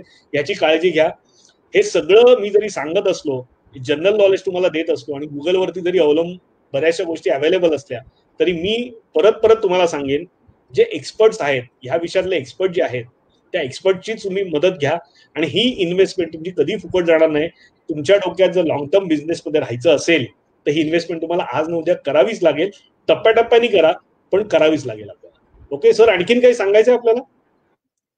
ऑलरेडी आपण कव्हर केलं. मी फक्त जस्ट समराईज करीन जे तू सांगितलंस त्या सगळ्या गोष्टींना समराईज करेन. आपण ही चेकलिस्ट पण त्यांना पाठवून देऊ.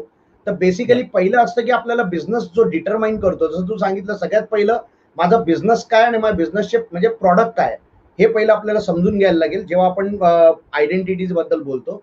दुसरं तू सांगितलं की माझे कस्टमर कोण आहेत, कोणासाठी मी करतोय. आणि तिसरं माझे कॉम्पिटिटर जे आहेत या इंडस्ट्रीमध्ये ते लोक काय करतात, ते लोक कशा पद्धतीने करतात. हा पहिला पार्ट झाला. त्याच्यानंतर आपण येतो की क्रिएट करणं. आयडेंटिटी क्रिएट करण्यासाठी काय काय गोष्टी लागणार आहेत. तर एक तर लोगो डिझाईन करावं लागेल. दुसरं तू सांगितलं की फॉन्टचं महत्व काय, इंजिनिअरिंग, आणि याचं तू खूप चांगलं उदाहरण दिलं. तिसरं कलरचं, जे आता तू सांगितलं की ब्लू कलरचं का नाही करत, किंवा प्रत्येक इंडस्ट्रीचे ते स्पेसिफिक कलर काय आहेत. व्हेज रेस्टॉरंट असेल तर तुम्ही नॉर्मली ग्रीन वापरतात, नॉन व्हेज असेल तर मग रेड डॉट त्याच्यामध्ये येतो. मग तुम्ही जर बघितलं कुठल्याही याच्यामध्ये तर त्याचा एक सिम्बॉल आहे तो. आणि दुसरी गोष्ट, ती टॅगलाईन जी तुमची ब्रँड प्रॉमिस आहे आणि त्याप्रमाणे ती कम्युनिकेट केली जाते. तर ह्या गोष्टी आहेत. त्याचप्रमाणे तुमचा प्रॉडक्ट जो आहे त्यामध्ये सगळ्यात पहिलं तुमचा लोगो. दुसरं तुम्ही जे कम्युनिकेट करणार आहे, जे लोकांपर्यंत तुम्ही पोहोचवणार आहे, म्हणजे मग तुमचं ब्रोशर झालं, तुमचं मार्केटिंग किट, जे आता समजा तुमची सर्व्हिस असते तर तुमची लोक जेव्हा ते किट घेऊन जातात तर ते बघून लगेच लोकांना कळतं की ह्या कंपनीची ही माणसं आहेत म्हणून. सेल्स, जेव्हा तुम्ही सेल्सचं लेटर लिहिता, मग ते ऑनलाईन असो, ईमेल पाठवता, तर त्याच्यामध्ये पण तुमचा लोगो, त्याच्यामध्ये पण एक प्रोफेशनल तुमचं एक स्ट्रक्चर जो जीमेल किंवा ह्याच्यावर खूप इझिली तुम्हाला बनवता येतो. तुमची ऑटो सिग्नेचर खाली तुम्हाला टाकता येते, जेणेकरून लोकांपर्यंत सगळे डिटेल जातात. ठीक आहे. ऑफिसमध्ये तुमचं जे एन्व्हायरमेंट असेल किंवा तुमचे फर्निचर्स असतील, जसं आपण मॅकडॉनल्डला गेलो, सीसीडी मध्ये गेलो किंवा स्टारबक्स मध्ये गेलो, कुठल्याही फ्रँचायझी टाईप किंवा मोठ्या चेन मध्ये गेलो किंवा कुठल्याही हॉटेल्स मध्ये गेलो, एकसारखंच सगळे हे असतात. ते बघून आपल्याला लगेच कळतं किंवा हे ह्यांचंच आहे म्हणून. तर त्या पद्धतीने तुमचं असतं. इव्हन तुमचे जे फोन करताना काय बोललं पाहिजे, फोन तुम्हाला आला किंवा तुमच्या लोकांनी जेव्हा फोन केला तर काय मेसेज केला पाहिजे ते पण तुम्हाला प्रिपेअर करावं लागेल. त्याची पण तयारी तुम्हाला करावी लागेल.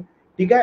ट्रेड शोज मध्ये जेव्हा तुम्ही जाता तेव्हा तिकडे काय कसं डिस्प्ले करणार, काय गोष्टी करणार, कशा पद्धतीने तुम्ही काय देणार आहात, ह्या गोष्टी पण असतात. आणि सगळ्यात मेन म्हणजे तुमची पर्सनल इमेज, तुमच्या ऑर्गनायझेशनची जी इमेज आहे त्याप्रमाणे तुमची लोक जेव्हा जातात तर त्यांना ते आयडेंटिफाय करतात. त्याचप्रमाणे तुम्ही पण तुमच्या ऑर्गनायझेशनच्या चेहरा तुम्ही त्याला रिप्रेझेंट करतात आहेत. तर तुमच्यामुळे तुमच्या ऑर्गनायझेशनचं ब्रँड व्हॅल्यू वाढली पाहिजे. आणि त्याप्रमाणे तुम्हाला स्वतःवर पण, तुमच्या ड्रेसिंग पासून, मी नेहमी म्हणतो, you never dress for what you are, you always dress for what you want to be. तर प्रोजेक्ट करा. तुम्ही तुमच्या बिझनेसला त्या लेवलला घेऊन जातायत तर तुम्ही घरी कसे पण राहा, लॉकडाऊनच्या वेळी आपण कशीही राहत होतो, पण जेव्हा तुम्ही क्लायंटला रिप्रेझेंट करतात, त्यांच्याकडे जातात, तर तुम्ही एका बिझनेसला रिप्रेझेंट करतात आहे, ह्याचा विचार करून तुम्ही तुमचं प्रेझेंटेशन त्या पद्धतीने ठेवा. सरांनी जसं सांगितलं तसं की पर्सनल तुमची आयडेंटिटी, जेव्हा तुम्ही एखाद्या व्यवसायामध्ये आहात तेव्हा तुमचे जे कॉम्पिटिटर आहेत, त्याचबरोबर तुमच्या बरोबर काम करणारे जे असोसिएट आहेत किंवा तुम्ही ज्यांच्यासाठी काम करणार आहात त्या कंपनीच्या दृष्टीने तुमची इमेज फार महत्वाची आहे. आणि ज्या वेळेला तुम्ही ह्या सगळ्या गोष्टी करताय त्यावेळेला लोक तुम्हाला सिरियसली घ्यायला सुरुवात करतील आणि त्यावेळेला कळेल की हा माणूस त्याच्या व्यवसायामध्ये सिरियस आहे आणि ह्याच्याबरोबर मला काम करायला आवडेल. ह्या प्रकारचा एक मेसेज आपण इनडायरेक्टली समाजामध्ये देत असतो. त्यामुळे जेव्हा तुम्हाला जर चांगल्या लोकांबरोबर, तुम्ही कंपनी चांगल्या लोकांच्या बरोबरीने काम केलं, त्यांच्यासाठी काम केलं तरच मोठी होणार आहे. आणि त्यांच्याबरोबर काम करायचं असेल तर त्यांच्या बरोबरीने तुम्हाला ह्या सगळ्या गोष्टी कराव्या लागतील. कारण त्याच पद्धतीच्या लोकांनाशी डील करायला, एखाद्या पद्धतीचा जर एखादा माणूस इमानदारीने काम करणार आहे तर त्याला इमानदार माणसाबरोबरच त्याला काम करायला आवडतं. तसंच जर मी माझ्या व्यवसायात सिरियस असेल तर मला असे जे सिरियस लोक आहेत त्यांच्याच बरोबर काम करायला आवडतं. तर हा सिरियसनेस कुठेतरी तुमच्या पूर्ण ऍक्टिव्हिटीमध्ये दिसायला पाहिजे. एक महत्वाचा प्रश्न विचारतायत योगिनी शिंदे विचारतायत, आजवळ द विलेज होमस्टे आहे ते कॉपी होऊ नये म्हणून काय करता येईल, हे नाव बाकी इको टुरिझम प्रोजेक्ट मध्ये वापरलं जाऊ नये म्हणून काय करावे. तर पहिल्याच सगळ्यात महत्वाचं म्हणजे रजिस्ट्रेशन आलं. लोगोचा ट्रेडमार्क तुम्ही करा. प्रीतम बांदेकरांनी त्यांना चांगलं सुचवलं की नाव आणि लोगो तुम्ही ट्रेडमार्क रजिस्टर करून घ्या.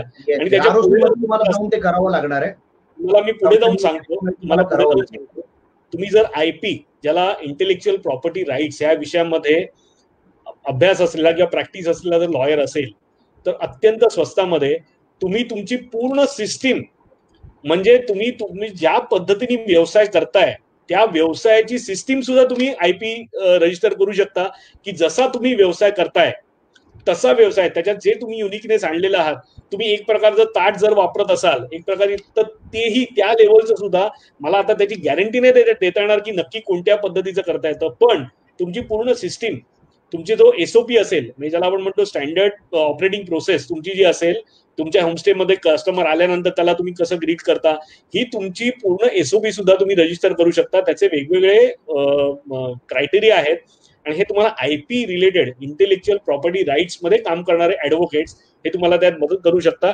आणि तुमचा जर मॅडम हे आजवळ विलेज होमस्टे हे जे नाव आहे अत्यंत युनिक आहे. तुम्ही लवकरात लवकर योग्य माणसांच्या मागे लागून, योग्य लोकांच्या मागे लागून ते नुसतं रजिस्टर करू नका, तर त्याची सिस्टीम SOP पण बनवा आणि ती SOP पण शक्य झालं तर तुम्ही रजिस्टर करायला हरकत नाही. येस, अजून कोणाला काही प्रश्न आहेत का सर? काही स्पेसिफिक वेळ सांगायचं नाही तर आपण प्रश्न घेऊया शेवटचे. नाही, घेऊ आपण प्रश्न घेऊ, कारण ऑलरेडी आपण बाकी सगळ्या गोष्टी आवडला आजचा कार्यक्रम. आजचं जे बिझनेस आयडेंटिटी सेशन आहे थोडंसं फास्ट घेतलं आपण, पण सगळ्यांना आवडलं का? सगळ्यांना आवडलं असेल तर येस पाठवा आणि नसेल आवडलं तर नाही पाठवा, म्हणजे आम्हाला काहीतरी इम्प्रुव्हमेंट आमच्यामध्ये करता येईल पुढच्या वेळेला. काही चुका राहिल्या असतील तर, आणि काही प्रश्न असतील जसं योगिनी शिंदेनी विचारला प्रश्न, त्यांचा स्पेसिफिक प्रश्न आहे, तसे काही प्रश्न असतील तर तेही विचारा. शेळके म्हणतात हो छान झालं. Yes, thank you Shelke sir.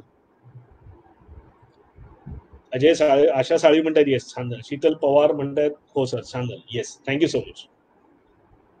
काही प्रश्न आहेत का? सुदीप गाडगे येस. ललित शिरोडकर येस येस.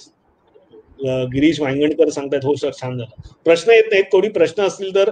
आणि आपली जी आपण कॉम्पिटिशन जी ठरवलेली आहे त्याचं मी परत एकदा तुम्हाला सांगतो की कॉम्पिटिशन काय असणार आहे. तर युनिकनेस आपल्या व्यवसायातला शोधायचा आहे. एकतर व्यवसाय युनिक हवा किंवा त्याच्यात काहीतरी युनिकनेस हवा ते करण्याच्या, तो तुम्ही अगदी कमीत कमी शब्दामध्ये मांडा. जेवढे कमी शब्दात तुम्ही मांडू शकत असाल ना तुमचा युनिकनेस, याचा अर्थ ते युनिक आहे हे समजा पहिल्यांदा.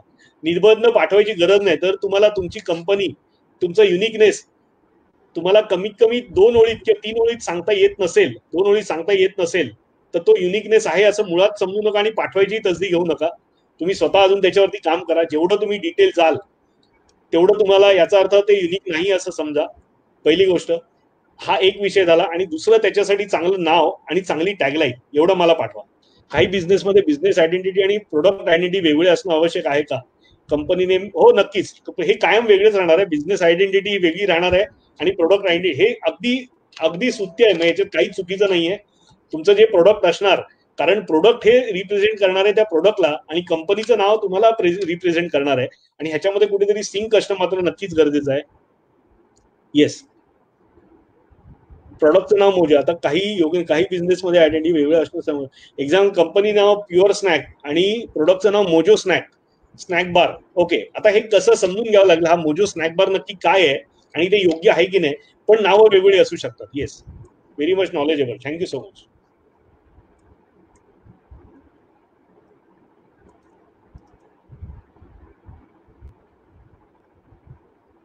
आणि हे प्रोडक्टची नावं वेगळी. आता पार्लेजीनी समजा उद्या काढलं, पार्ले प्रोडक्ट एवढी आहेत मार्केटमध्ये, पण त्यांची जशी प्रोडक्ट आहेत, आता फ्रुटी हे ड्रिंक मिळायचं हे पार्लेचं आहे, आपल्या अनेक लोकांना माहितीच नाही अजून. किंवा बिस्लरी आहे पार्लेचं आहे, बेली नावाची कंपनी आहे त्यांची पार्लेची दुसऱ्या विंगची आहे. अशी प्रोडक्ट तुम्हाला त्या त्या पद्धतीने वेगवेगळं हे करावंच लागणार. येस, कधी कधी नाव रजिस्टर करायला गेलो किंवा लोगो रजिस्टर करायला गेलो तर अडचण येते. आधी कोणी सेम लोगो किंवा नाव रजिस्टर केलं असेल तर होत नाही. सेम रजिस्टर जर केलं असेल तसा कधीच होणार नाही, नाहीतर त्या रजिस्ट्रेशनला काही किंमत नाही. पण त्याच्यात एक मी माझा एक्सपिरियन्स सांगतो. तुम्ही कोणत्याही रजिस्ट्रेशन करायला गेल्यानंतर तुम्हाला मिनिमम वेळ 6 महिन्याचा लागतो. आणि पहिल्यांदा तुम्हाला ह्या ज्या अडचणी आहेत त्या येतात, पण तुमचा लोगो रजिस्टर करणारी एजन्सी आहे ती जर कॉम्पिटंट असेल ते हे लोगो रजिस्टर करतात. कारण असं होतच नाही कधी मी लोगोला रजिस्ट्रेशनसाठी पाठवला आणि त्याला कोणी ऑब्जेक्शन घेतलं नाही. प्रत्येक लोगो करताना ऑब्जेक्शन येतं. ते रिप्रेझेंट करावं लागतं की त्याच्यातला बदल काय आहे, फरक काय आहे समजून द्यावं लागतं आणि त्यानंतर ते रजिस्ट्रेशन होतं. आणि ही प्रोसेस आहे आणि खूप कॉमन प्रोसेस आहे, पण तुम्हाला हे करावंच लागेल. गिरीश भांगण, शेती प्रोडक्ट संदर्भात प्रश्न आहे. शेतीतून मिळणारे उत्पन्न हे आयकर मुक्त असते, त्याबद्दल सांगावे. सी गिरीश सर, आपण जे विषय जो आहे ना भांगणकर साहेब, आपण या विषयाशी संदर्भातच बोलतोय. हे जे विषय आहेत हे जेव्हा येतील याच्यावरती आपण नक्की चर्चा करू की कसं शेतीतून मिळणारं उत्पन्न आयकर उत्पन्न मुक्त असेल वगैरे, हे आपण याच्यावरती बोलणार आहोत. आजच्या विषयाला धरून काही प्रश्न असेल तर विचारा. Do you have any reference for logo registration? Yes, we can share. तुम्हाला ज्यांना कोणाला लोगो रजिस्ट्रेशन साठी पाहिजे असेल त्यांनी पाठवा. एक जी कंपनी आहे त्यांचं मी माहिती तुम्हाला देईन, आणि दे आर प्रोफेशनल, खूप चांगले प्रोफेशनल काम करतात. मी इथेच तुम्हाला देण्याचा प्रयत्न करतो. एक मिनिट.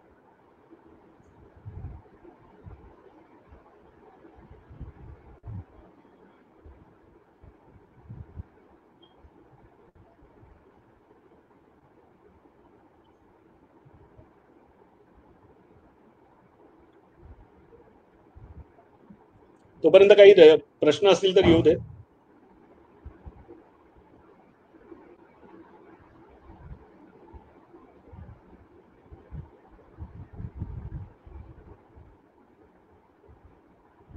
आता मला पटकन सापडत नाहीये, पण मी नक्की पाठवीन तुम्हाला. येस, अजून काही प्रश्न आहेत का? ओके सर, आपण आता पुढच्या वेळेला कॉम्पिटिशन करणार आहोत, तर नक्की सगळ्यांनी प्रयत्न करा. आणि लवकरात लवकर, जर आपल्याला खूप लवकर वाटत असेल तर आपण एक पूर्ण आठवड्याचा वेळ घेऊया. आणि मला वाटतं सर आपण पुढच्या सेशनला, मला वाटतं वेनसडे पर्यंत वेळ देऊ लोकांना, की त्यांना काम करायला. कारण आता लॉकडाऊन सुटल्यामुळे काही लोक जॉबही करतायत, तर त्यांना वेळही कमी मिळतोय. तर पुढच्या बुधवारपर्यंत आपण एक वेळ देऊया लोकांना, आणि काहीतरी नवीन आपण त्यावेळेला डिस्कस करू. येस, काही प्रश्न आहेत का?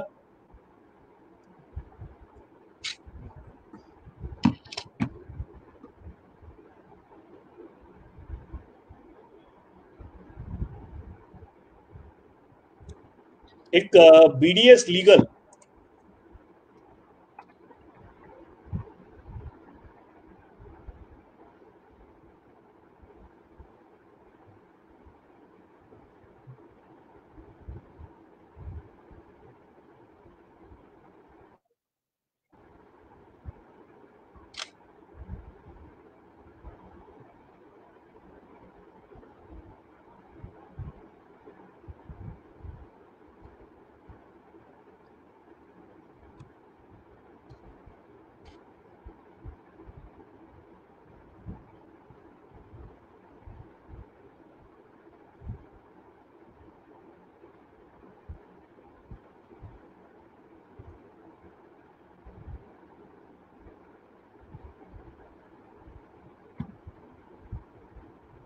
ही जी मी आता एक बीडीएस लीगल नावाची कंपनी आहे, आणि हे लीगल कोणतंही तुमचं कंप्लायन्स असतील तर त्यालाही मदत करतात, आणि मुख्यतः रजिस्ट्रेशन आणि याच्यासाठी खूप प्रोफेशनली काम करतात.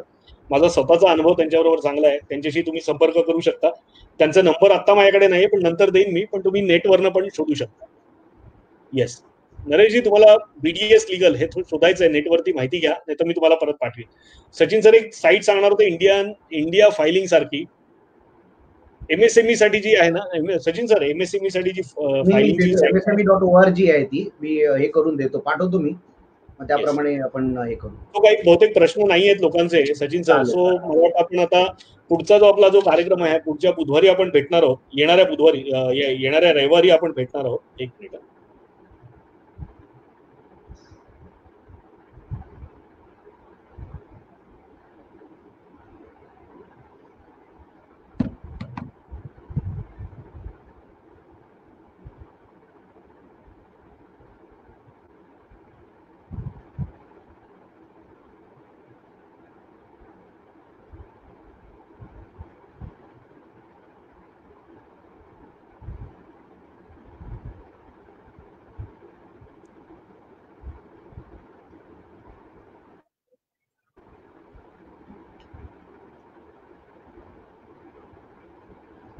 सो आपण 14 तारखेला भेटतोय, आणि 14 तारखेला आपण डिस्कस करणार आहोत सिस्टीम आणि प्रोसेस. जसं आपण मागच्या वेळेला म्हटलं होतं बिझनेस मॉडेल, तसंच अत्यंत महत्वाचं लेक्चर आहे 14 तारखेला जे आपण भेटणार आहोत.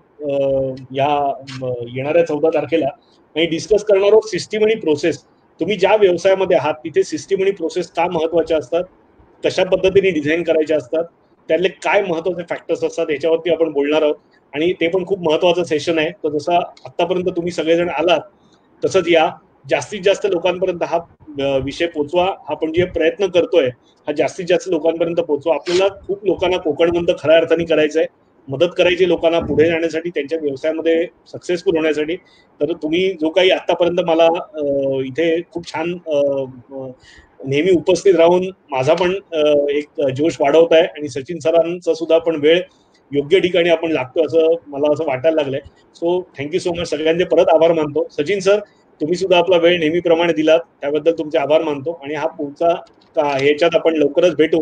आणि जसं लोकांबद्दल आपल्याला बिझनेस मॉडेल या संदर्भात परत एकदा भेटायचंय की आपण एकदा 2-3 सेशन झाल्यानंतर आपण लोकांशी बोलून त्या 5-5, 6-6 लोकांचे आपण ग्रुप करून त्यावेळेला बिझनेस मॉडेल या विषयावरती पण बोलणार आहोत. मित्रांनो, तुम्हाला एक रिक्वेस्ट माझी अशी आहे की काही जणांनी बिझनेस मॉडेल, जवळजवळ बऱ्याच जणांनी बिझनेस मॉडेल पाठवले. तर आता हे जसं जसं तुम्ही ऐकत जाल, आता बिझनेस आणि जेव्हा सिस्टीम प्रोसेस हे सुद्धा आपण ऐकू. त्यानंतर तुम्हाला जर काही जे चेंज करावा लागला, करायचा वाटला, तर आधी जर करून घेतला तर सचिन सरांबरोबर जेव्हा आपण भेटणार आहोत त्यावेळेला खूप इफेक्टिव्ह काम आपल्याला करता येईल. कारण हळूहळू तुमची जशी क्लॅरिटी वाढत जाते, या विषयातली क्लॅरिटी वाढत जाते, तसं बिझनेस मॉडेल बनवणं तुम्हाला सोपं जाणार आहे. तर पुढचं जे सेशन आहे तोपर्यंत आपण थांबूया बिझनेस मॉडेल वरती सरांचं सेशन घेण्यासाठी. आणि त्याच्यात तुम्हाला जेव्हा जेव्हा काही चेंज आणि कंटिन्यूस चेंज होणारी प्रोसेस आहे ती करत राहा. आणि ती चेंज झाल्यानंतर आपण पुढच्या सेशन नंतर सरांची वेळ घेऊ आणि एक झूम मिटिंग आपण वेगवेगळ्या लोकांशी मॅनेज करू. So thank you so much sir. सगळेजण आभार मानतायत, तुमचे सुद्धा आभार मानतायत आणि आपला कार्यक्रम खूप छान होतोय.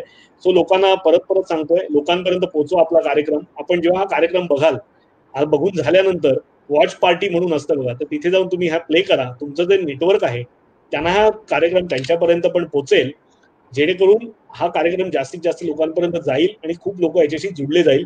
तुम्ही याचा विचार करायचा नाहीये कोणाला त्याचा उपयोग होईल किंवा नाही. आपल्याला जसं सरांनी मागच्या वेळेला सांगितलं तसं तो स्टारफिश उचलून पाण्यात टाकायचा आहे. शक्य तितक्या लोकांपर्यंत आपल्याला हा कार्यक्रम पोहोचवायचा आहे. So thank you so much. आणि एवढं बोलून मी माझा कार्यक्रम आजचा थांबवतो आणि पुन्हा भेटण्यासाठी 14 तारखेला एक सुपर विषय घेऊन सिस्टीम आणि प्रोसेस. Thank you so much.